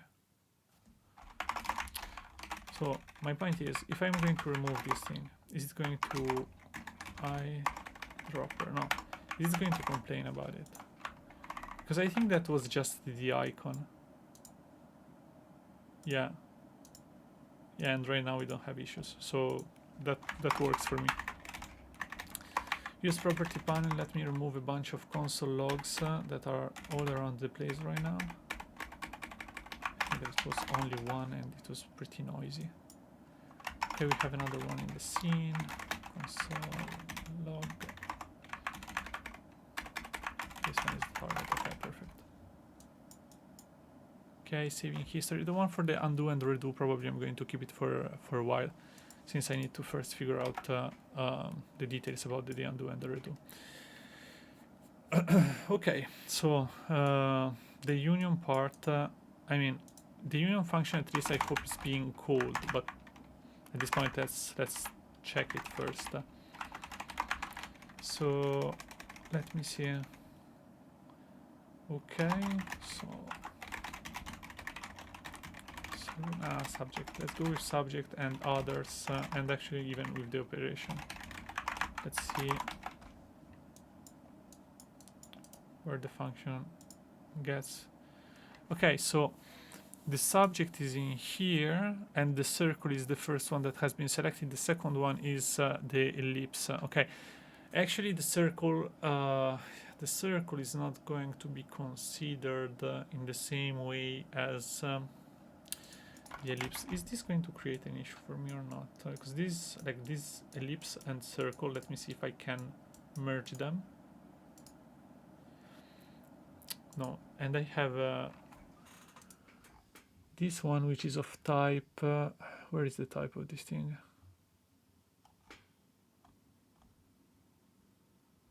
Great, it doesn't have a type. So wait a second, like the ellipse has a type, right? No, it doesn't. Wait, so how do we check it? How do we actually check for that? Because whenever I'm checking like get path from Fabric in here, right? This is going to give me a bunch of undefineds. I already know that. Let me remove the history of that. It's not even, wait, it's not even undefined. So that even without having it written explicitly, or at least I cannot see it, but the types are correct. So this is, this appears to be fine. Okay. But then I'm doing like the Clipper execute part. Okay, so probably everything works, but I'm just not printing it on the canvas. Because after that, I need to like create the shape, like I need to create the Fabric object from the shape, right? And also use other, like other elements. So wait a second. Let me do this SVG. Okay, I don't want to have a stroke of just randomly red and green. I want to have it from the subject. So subject stroke. Okay, and also subject fill. Same goes probably from the stroke width. Everything should like start from the subject one. Stroke width. Okay, fine. Now I have. Let's find the function. Yeah, I think it does. I think it does find the function. So now I have the result shape. I probably can use const here. I don't need to clear my canvas, but I need to add the resulting shape and also to remove the other shapes, right? I need to remove the others because I'm doing the union. I'm doing the union, which means that I don't want the others anymore. Do I have the canvas? This canvas. This get canvas, right? If not canvas, couldn't solve error. Couldn't get the canvas. Cannot add the new transformation. What did I write? Transformation. Okay, and then you return. In here I have the canvas and I want to remove the objects, right? So do I have the delete? I have only the delete active selection, right? Wait, but they are the active selection. So why not, right? This delete the active selection should remove them, and then I should add everything. Update the layers. Let me see how that's going to work, if that's going to work. So I'm going to pick these two, right? Okay, cannot read properties on defined reading map. Okay, Clipper to Fabric. Okay. Let's see what's going on. So I have solution here, right? Solution, and it should put the result into it. Let me see. So, oh wait, I have, because the circle could be wrong maybe, but these two. Let me see the console. Okay, 423, and yeah, that's the problem. So this one is empty. This array is actually empty. So yeah, of course it cannot do the map of the array as it's empty. Let me see, but this one is working in here. So what are we missing here? So I have others which are being mapped, right? And then they are being added as a pt clip and the PT subject for the subject, right?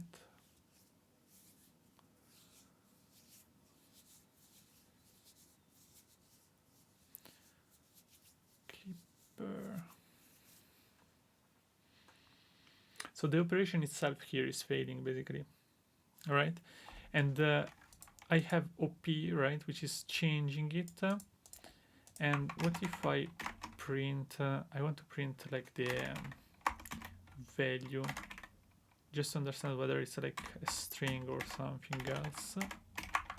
So what happens if I do this? Then I try to do the union. Okay, so it's an actual number, I think. That's a number.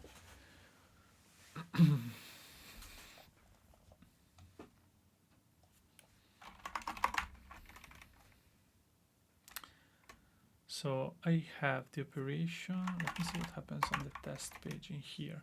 So this is the operation, right?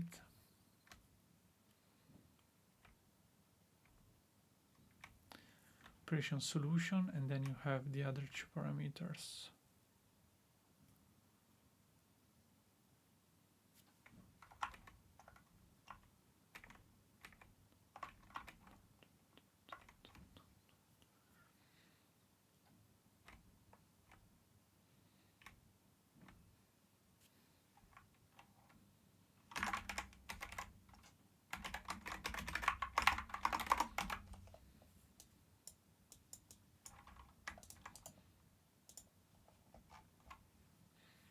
Yeah, it's a number, so they are like enumerated, and the union is number 1 here.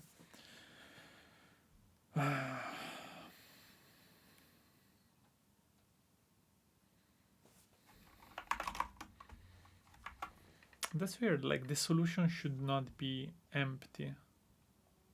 This solution should not actually be empty, considering that like the other values, wait, SO and then solution, right? So let me do it like this. I'm going to do it between the ellipse here. Okay, union. So we have the first one, the second, yeah, like they are like being created correctly, and this has like 35 elements, which is the ellipse. So also the ellipse has the correct path, right? So wait, am I missing something here? Like each one of those, we have the path, right? And whenever we are creating them, adding the path, it's like fabric to clipper. Oh yeah, probably we are missing this function. Am I missing this function, like fabric to clipper? Oh, I think so. I think so. Wait a second. Fabric to clipper S, fabric to clipper, fabric to clipper other. This one. Okay. How about now?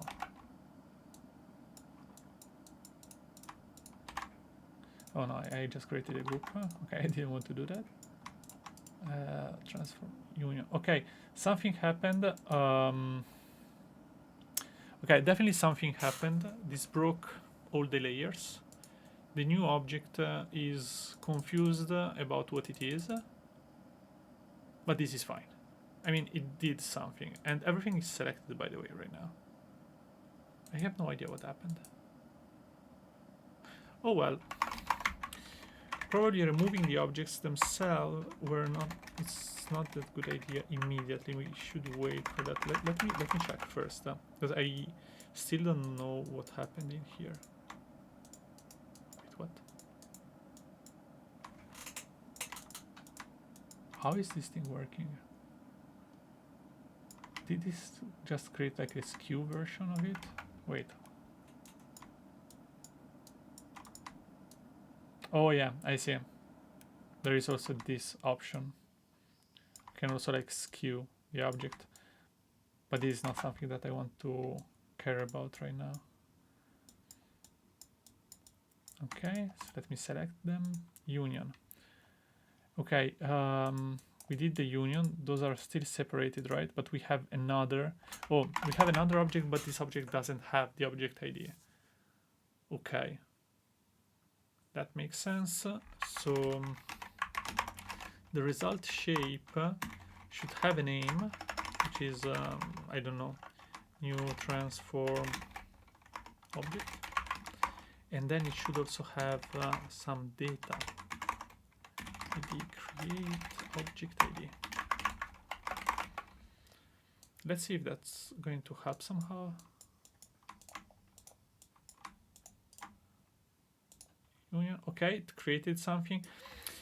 I mean, to me, this does not look like the union. I have to be honest, this does not look like the union.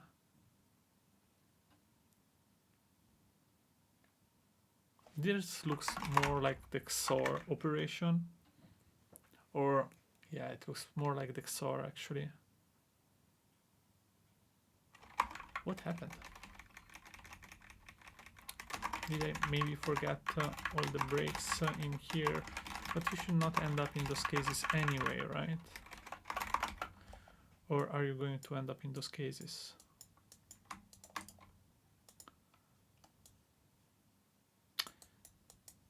What are you? What is this thing? So what operations are you doing right now? What is the final op that you have?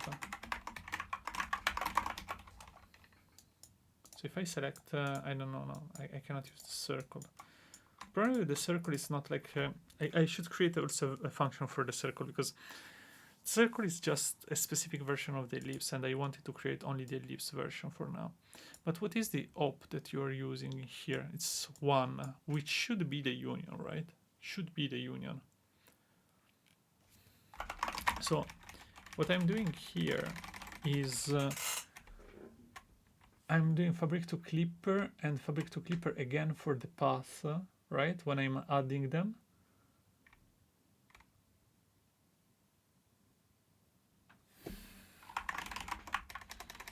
I must be missing something from here. This is like another, and then you add them, right? You created a path, okay.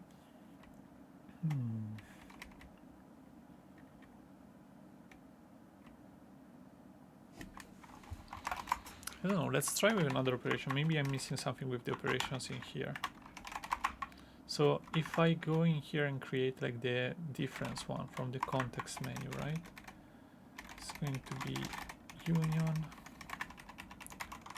difference. And the thing is going to do the same thing, and the only thing that I need to do is just change the labels, right? So I'm going to have also the intersection. And then I'm going to have also the XOR operation, right? Nothing else should change, ideally.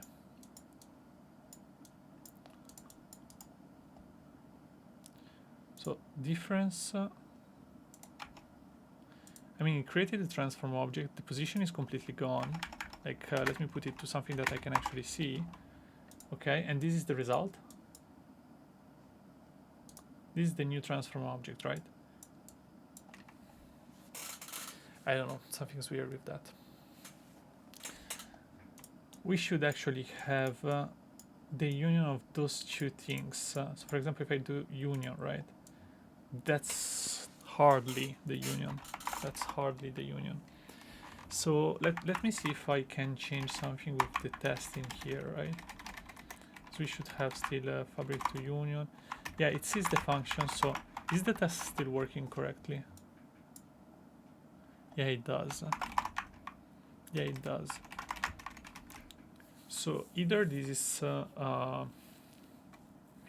should not be a problem of how we treat the canvas.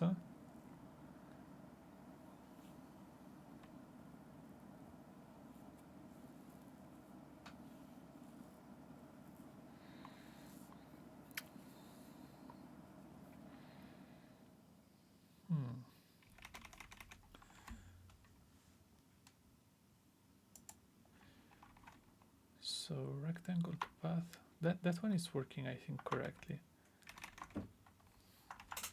Problem is how we do the operation itself, because the operation is the right one.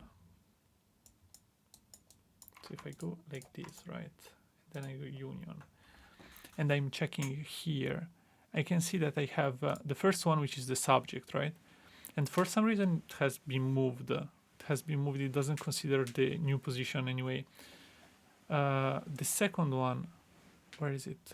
The second one is this array, which contains the green ellipse, right? And it has the path, so it has been computed correctly. And this should be the solution. This is the solution one.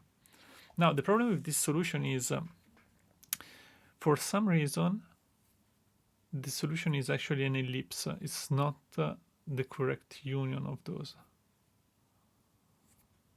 So that's interesting. Because then later I'm trying to add it back to the canvas, right? I'm trying to add it to the canvas, but it's not working as expected.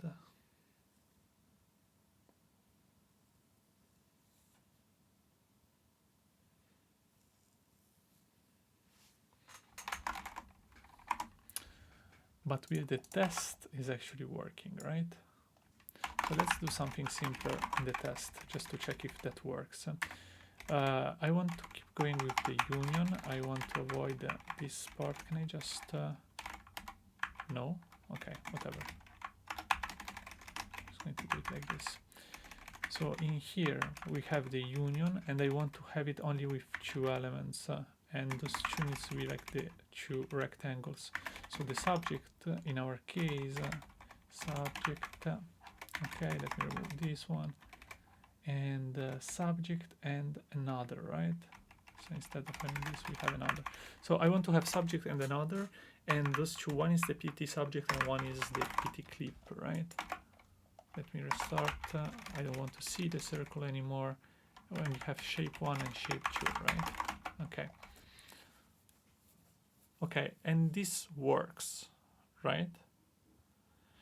Now, one thing that I'm not sure I understand correctly is why this happens. What you see right now is like I move it, but it still takes the old position, which also for me is like suggesting that if that's the case, what if this is not considering the original position? It's not considering the current position, but the original one, and therefore, when I say, okay, you have to do, you have to have the union between you and something else, at that point it's just taking the old position and it doesn't find anything to do the union with. So in order to test this theory, I have to change what I have in the scene. First of all, my rectangles are way too small and I need to get rid of the circle. I don't want it anymore, I'm not using it, and probably also the text. Text I'm just going to probably comment it out. Why the comments are broken? Damn. Okay, I don't need the text anymore. Let me remove that and the circle. We are having the ellipse though, right? Created a group, C, and what is C? C, okay. Let me see what we have right now. Okay, this is a group, fine. I just want to have the yellow rectangle, which has to be bigger, right? Now it is bigger and I want to have, I don't need to test groups anymore, so I can remove A and I can remove the group thing, right? So let's ignore the group and I just want to have, what do I have, B right now? B, C, yeah. Okay, and now I want to also check like from the left position of like, I don't know, 30 and the top position of 30 as well. Okay, 60. Okay, perfect. So the thing is, what I want to do in here is, okay, I have these two elements, right? What if I try to do a union right now? Okay, so this is confirmed. This is confirmed. And what I confirmed is that I have no idea what's going on. But I actually know how to reproduce the issue. But I don't know why it happens. So what is happening here is I have these elements, right? And now I can do the transformation, like the union transformation between rectangles, ellipses, and paths. But when I'm doing it, they are not taking the latest position that they are at. So if I do this right now, and I do the union, the result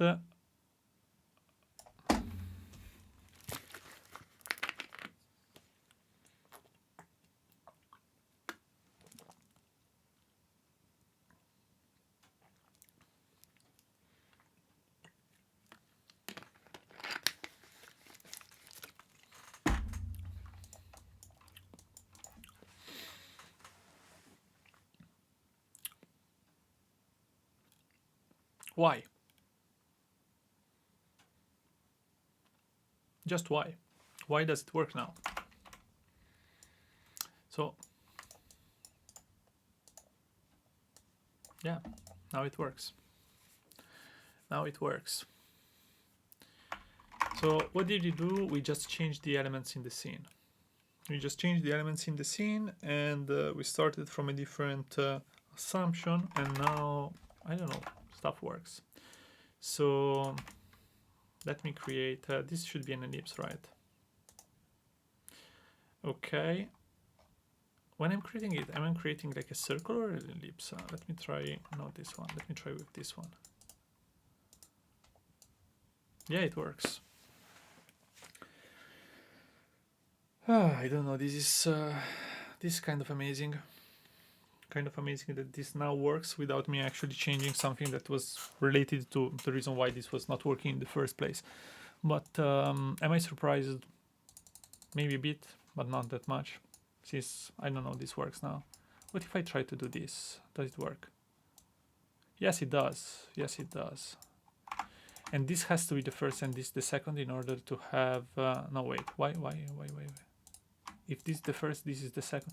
Oh, I see. It doesn't care about the order selection. It just cares about how the active selection is going to be. So even if I select this one as a first and this as a second, the subject will be always like the yellow one.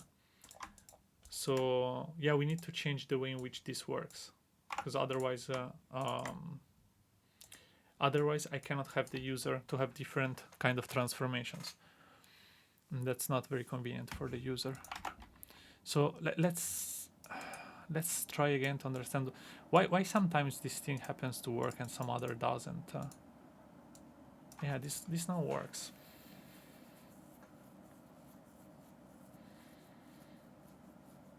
Absolutely amazing. Absolutely amazing. So the only thing that I want to change right now is probably the position. Let's select the difference.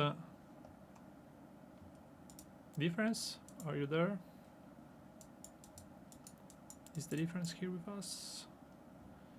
So the position is wrong. What about changing it? Oh, I just deleted. So let me try again. No, I have to select just two of them, right? Difference, the names are gone, the selection is also gone. So first of all, we need to fix the position of the objects, right? Okay, so it's here. Okay.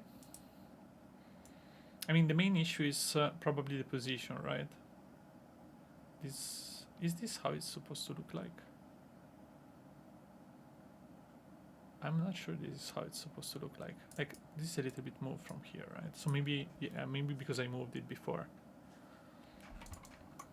Okay, so first of all, like whenever you're creating something new, we need to move it to the right position.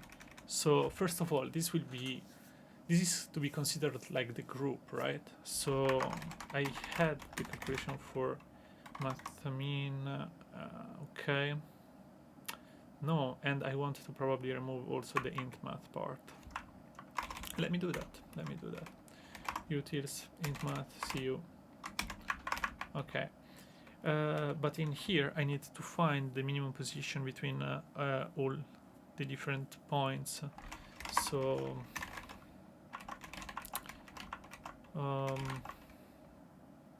I don't know. Let's start with the left of the subject, right? So subject left,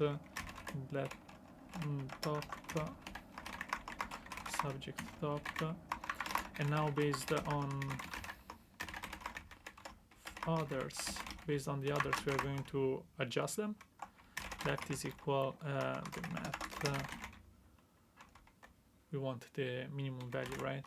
The minimum value between the current left and the other left. Type numbers are not okay. Which one is not okay for you?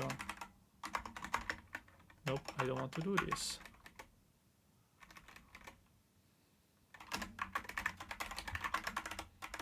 Let me first check that this works. So this is the new position of the object, right? So result shape top is equal to top, left is equal to left. Let me see if this will adjust at least the position. Okay, I'm transforming this one, union. No, it's not. So also, okay, also it's, you see, like this is not correct. This is something is going on in here, because as you can see, I'm transforming this object like this, transforming it, and then I'm creating the union. Now the union is gone, by the way. Where is the union? The position is completely gone. Okay, and the result is this. This cannot be right. So question is, what is going on with that? It's like the path is not actually considering the other transformations. I'm not sure whether this is true or not, but for example, like the only reason that comes into my mind for that is like it's not taking into account the scale, maybe. So we have everything that is a scale 1 right now, right? And whenever I'm doing the union, this has the correct size. Let's try to have this one at scale scale 2, right? It's going to be a little bit bigger, like this. Okay, and then let's try to create the union of it. Gone. Let me try it again.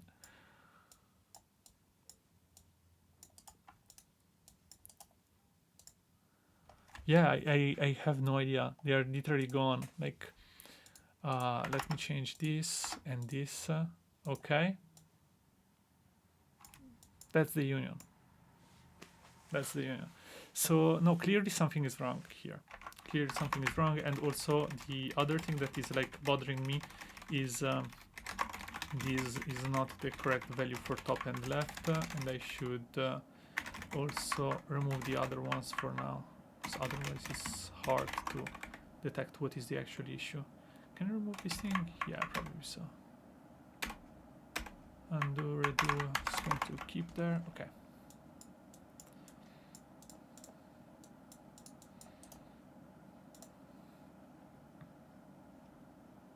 How is this possible? How do you have these values for the size? Like, for example, if I check the objects that I have in here, right? I have top. You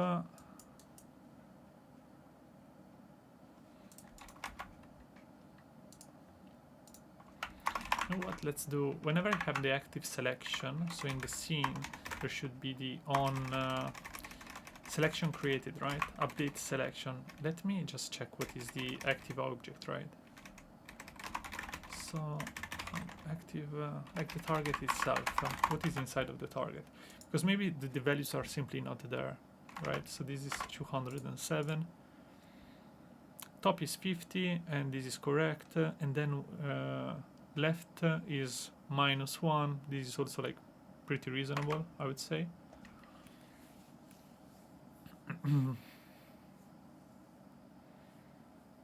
So what is the moment where you decide that this is going completely outside? Because this one right now has some completely different values, and top is like -41 and stuff. So probably I'm missing something in here in the SVG part. Right, I'm starting from the subject, right, and from the others, I'm updating it based on the matmin.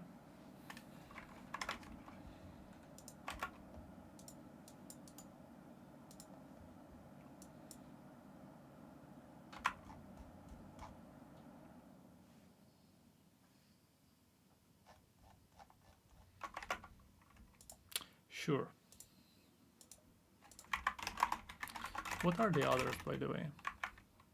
Because at this point I'm curious, like others, Fabric objects, right?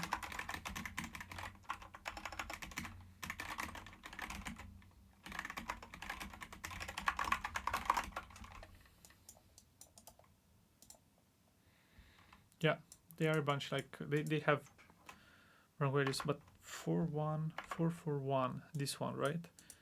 This has negative values. But why?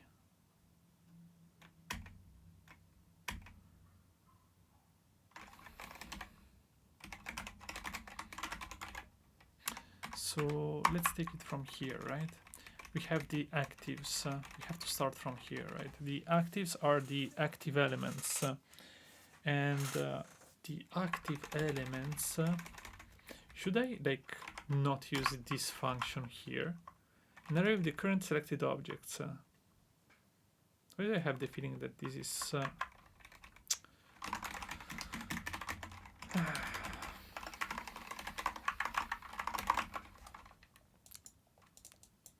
Okay. The actives are in here, and there is one, the green rectangle, which is minus 16. What, why? Like, how is this possible?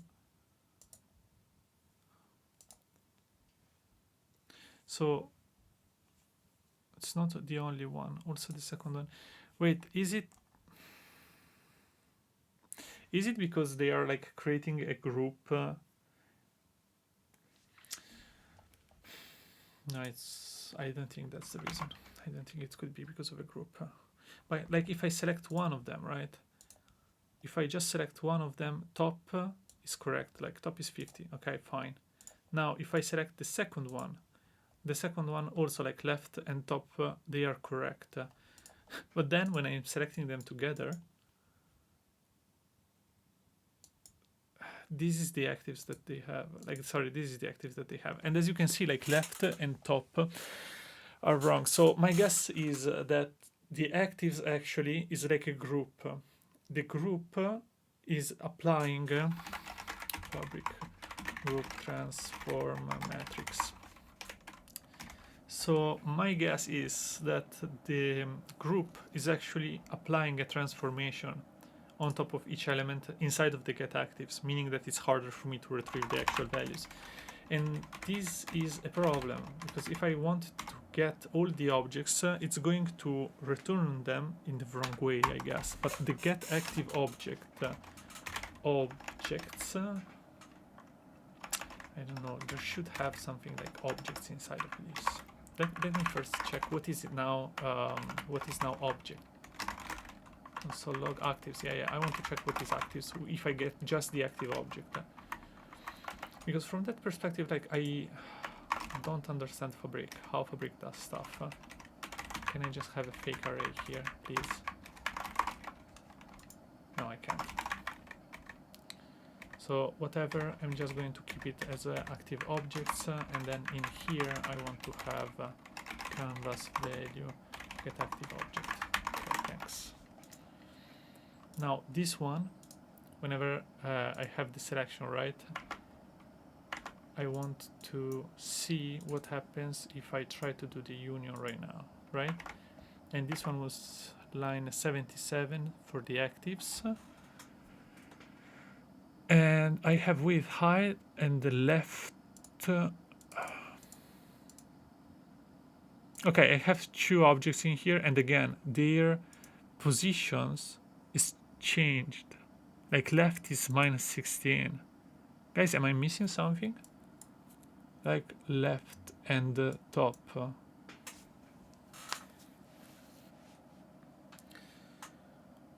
Why are they like moved? What are like the it's like they are moved with respect to something else, because also in here like 0.50 and this position here is like 30.30 basically, right? 30.30, and whenever I'm selecting both of them, the position is actually wrong. And this could be also related to why sometimes the values are not correct whenever we are trying the union, right? So that could be also a reason. Let me quickly check.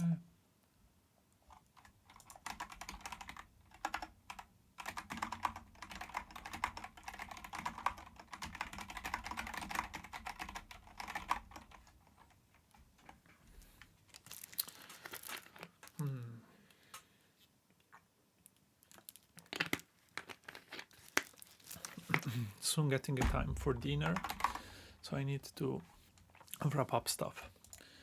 I need to figure it out. I need to figure out why these objects have this weird positioning, because probably based on that I'm giving the wrong values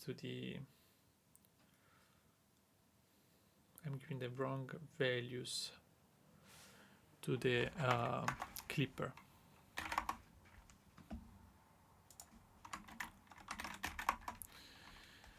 Okay, so if that's the case, let's try to retrieve the objects in another way. Let's try to do it in another way. So my goal would be to get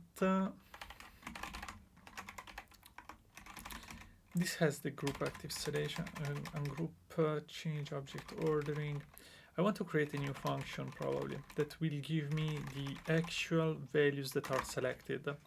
So get active objects from canvas this time. So the thing is, this will have a canvas. This will have the canvas, and I can retrieve it like this, right? Wait a second. I can retrieve it. There's a comma in here. And then in here we will have the actives, right? And the actives are the canvas get active objects, right? But from this, what I want actually from these elements is just the data ID, right? So filter them first to be sure that they have it. Filter the element data, yeah, and then you're sure that they have it. Okay, so active IDs. Now we should get canvas get objects, right? And then we filter them. And why? Because I think that get active objects and the get objects is actually returning us something different. That's my guess, at least. It's like I'm not 100% sure, but I have to do some tests in order to better understand what's going on. Where the element data first of all, and the element data ID is into the active IDs, meaning that the active IDs includes the element data ID, right? So this would be the objects, and then we can return them. Now, if we do this, ideally what we are doing is we are returning them directly from the canvas. And what I'm trying to get in here is the objects with the correct position, not something relative to something else. That's the thing. So this will be the, I think, fake actives, and this should be like the actual ones. And in order to have it, I need to call the SVG store get active objects from canvas, right? So this would be like this. So now when I'm is it enough to select it? Yeah, I think so. If I select them, right, I should have the fake ones and the actual ones. Both are, yeah, in here. Fake actives and the actual actives. So in here, as you can see, we have like left -16 and -41. Let's see if this is different from the actual actives. No, it's not. It's actually not different. It's actually the same thing. And I'm not sure why this happens. I'm still not sure why this happens, because this means that this will not change the result in this case. Meaning that if I have const actives SVG store get active from canvas, right? Object is possibly undefined. You sure about that? I mean, return empty eventually, right? Okay, perfect.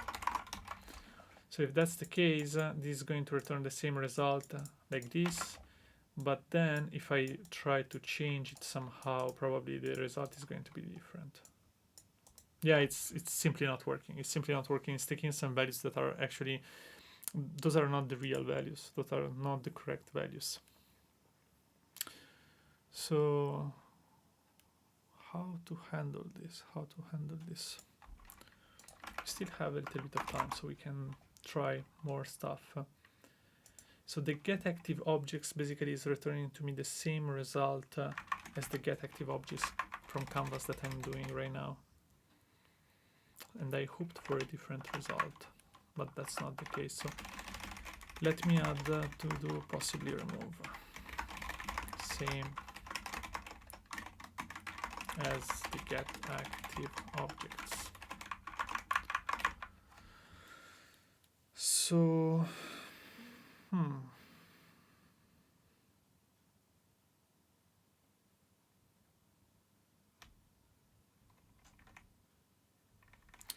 that's the thing. Why doesn't take into consideration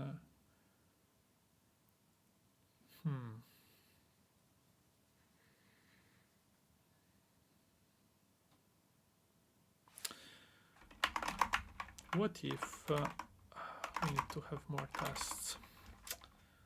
Let's suppose that I have this situation here, right? And I do a union. Okay, this works. So multiple elements are working together.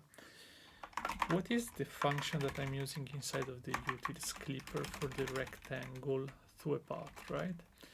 I'm taking these values here from the rectangle, but I'm not taking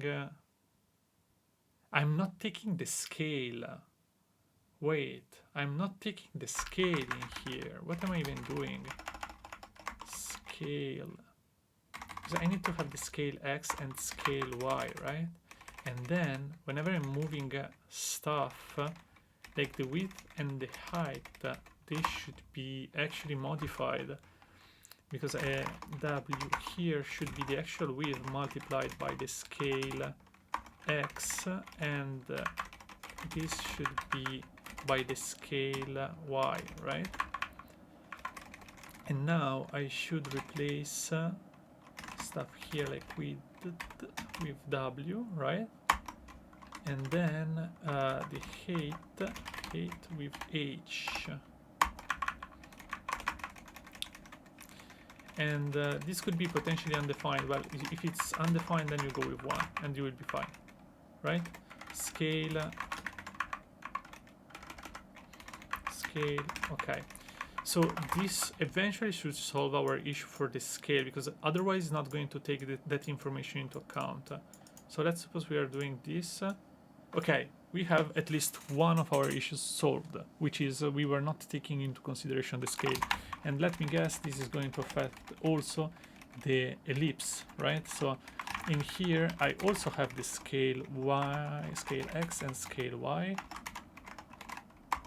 Okay, and if I want to change it, what will it affect? The radius, right? So the radius, first of all, the center, oh shit, I see. Also the center will be affected, right?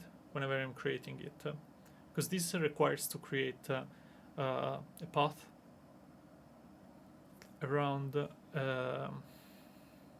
yeah, I need to change also the center, but the center will be the left plus the Rx, but only the Rx is affected with the scale. So this will be scale X or 1, but this is not going to be happy about it unless I do this. I mean, these parentheses are useless, but not the one inside. Same goes for this thing here, which is scale Y. I'd rather do this one. Or 1. Okay, and in this way we change the we change this center, the center position, but then we also probably need to do the same thing in here, and I'm not sure about that, which is why we are going to test it. Scale y or 1, right? So this will take also into consideration, like if I do this union is going to work. Now let me change the scale of this thing and change the scale of this thing, right? Also maybe in this way. Perfect. Like it works. It actually works, which is very nice. Very nice. It actually is working right now with the correct values. So lesson learned. Check also the scale. Check also the scale. Otherwise, we are going to have simply wrong values. Now, even if we check some stuff, some other is not working. So, for example, the position, right? We haven't fixed the position issue yet. How do we do that? So in this case, the scaling is not affected, but like when I'm selecting one object, this has to do with how FabricJS is handling elements inside of it. Because like if I have one element selected, then it's going to have the correct X position and Y position, right? Same goes here, 0 and 50. But as soon as I like select both of them, the X position and Y position, we can also see it in here. They are like wrong. Okay, what are you doing right now? Why are you removing only one of them? You have both selected. Please stop. Stop being weird. Okay, so selecting multiple things is not moving them is not actually working correctly. But anyway, why the position of those two elements now is wrong when I select them? So if I have the actives, the actual actives in here, each one of them, they are claiming that they have like the wrong position. Like this is -16, but that's not the case actually. So what is going on with that?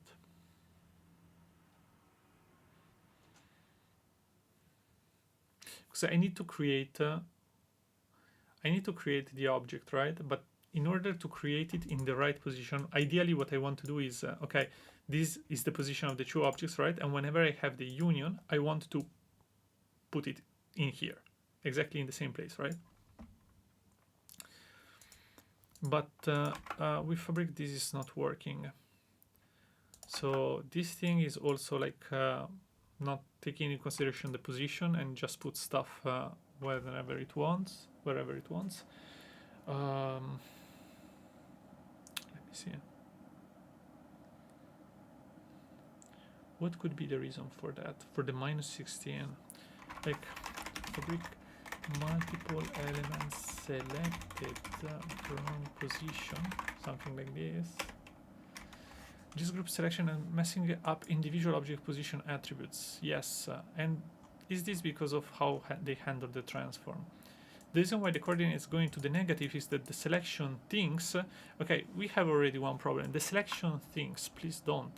The selection should not think anything, just select the object, stop doing other operations. Thinks 0, 0 is the center of the selection. You have probably seen values like this in your objects. Yes, like left minus something. Adding left the top attribute of the selection itself to the object calculates to the original position. Wait, what? Adding the left and top attributes of the selection itself. So this is what they are doing right now. The same thing with the group transform that they were doing before. And I'm wondering why they do that in the first thing. Why they are doing it? And there has to be a reason for that. It has to be beneficial for something. Like when you select something in a group, then you say, okay, fine, we are changing completely like the coordinate system to have a different center, and everything now has a different position because now it's relative to the active selection. So this is, for me, it's madness. It's pure madness. But I mean, they did this amazing library, so they clearly know what they are doing better than I do. So I don't know, man. I don't know. Like, this can be removed. This should be fine. But this now means that whenever I want to do the operation, I need to take into consideration the position of the active object. So, man, I will need to go into the SVG here and say, fine, you will have okay, you will have some values for the top left right now, right? But then we have also the active object, which is the canvas get active object, right? Why the canvas? Why you're not happy about the canvas? Oh, okay, you haven't seen the canvas yet. Yeah, you probably should have seen way before than this. Maybe at the very top. How about that? Okay, so now we have the active object, right? The canvas should exist. We should not have problem with that. And now what you want to do is left is equal to the active object left, right? Which is possibly undefined. So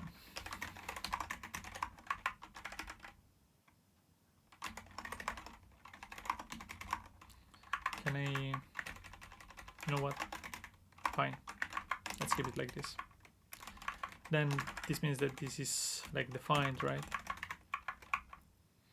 Left is also possibly undefined. You know what? Fine. Just to mention it right now. Top. I just want to see if that's what I'm missing right now. Okay, so if I create something, nope, it's still not exactly in the same position. Still not exactly in the same position. It's almost there. You can see it that it's almost there. So the reason is that the center, it's different. So right now my assumption was that the center is at the top left position, but who said that, right? I'm not sure that this is the center. Maybe the center is actually in here in the middle or in the bottom right position. So that's also a possibility. So what if I say, let's completely ignore the others, right? And let's just put the union. This close to the final result, but that's not the correct final result. So it's because of the center, right? So what if I move it also? Okay, let's try something else. Let h is equal to the subject height, right? And the height of the object itself, because what I'm trying to find right now is the total height of the object, right? So I need to find the max position of the x and max position of the y. By doing this, I hope to find the center, and by finding the center, I will be able to say, okay, this is the exact position where you have to go in order to be correct. So this should not be the height. This should be, let me see. Oh. For each one of the objects, I need to find, can I just have like the active transform height and that's it? Can I just say, okay, whatever, left plus the object, left plus, I don't know, I'm just going to say that it should be like the width divided by 2. Active objects height divided by 2. In order to find what I believe should be the center, but I have no proof of that.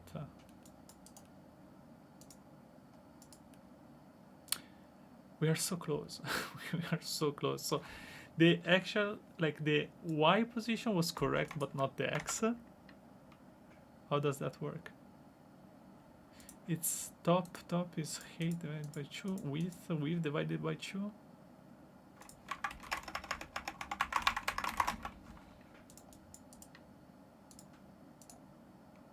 Nope.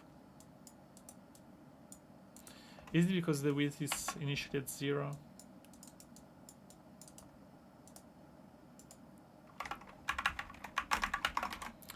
It is because it's initially at 0, right? Yes. I don't know why they changed the coordinate system in the active selection. This answers so many questions. This solves into my mind so many issues that I had before that I didn't even know that I had, but this actually solves quite a lot of issues. Knowing that, of course, but like,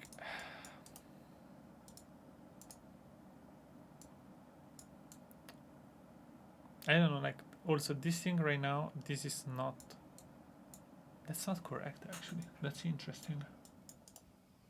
So if I keep going, okay, I found finally an example that completely doesn't work. Like this is the path, right? So this should be a path, this should be a path, and their union should actually be something else, but it's not. You see, it's just one of the two. Okay, so we still need to have some work on that.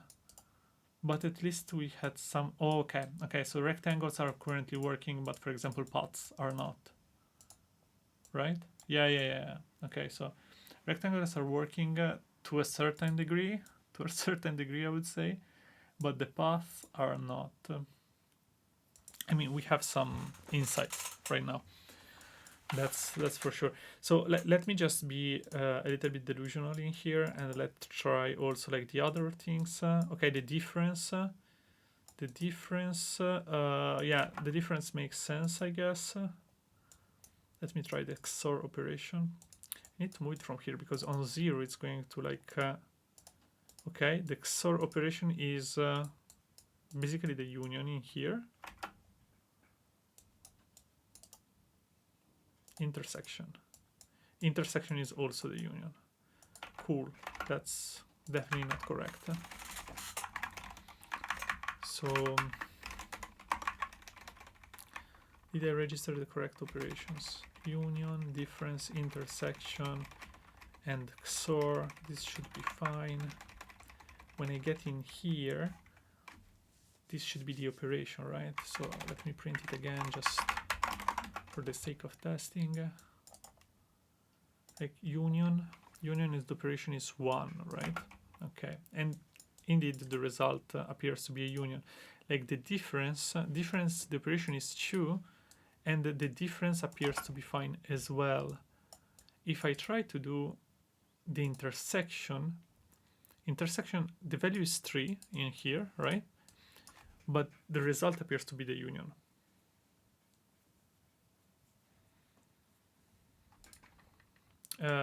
That's fascinating, I guess. But what happens if I try to do it with 3 elements intersection? I mean, the intersection looks like the opposite of the intersection.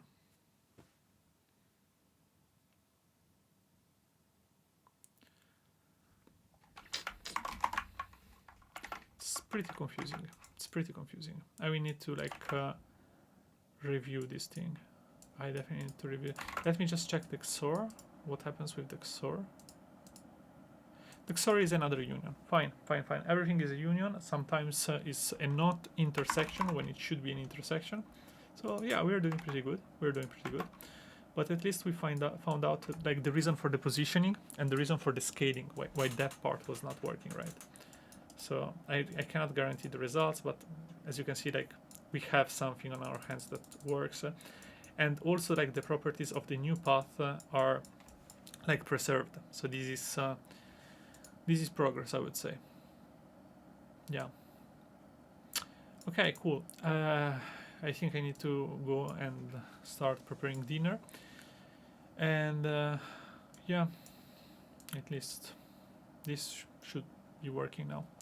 So thank you for following, thank you for watching, and I will be back later after dinner probably, just to try to have a wrap around this thing and to make it work.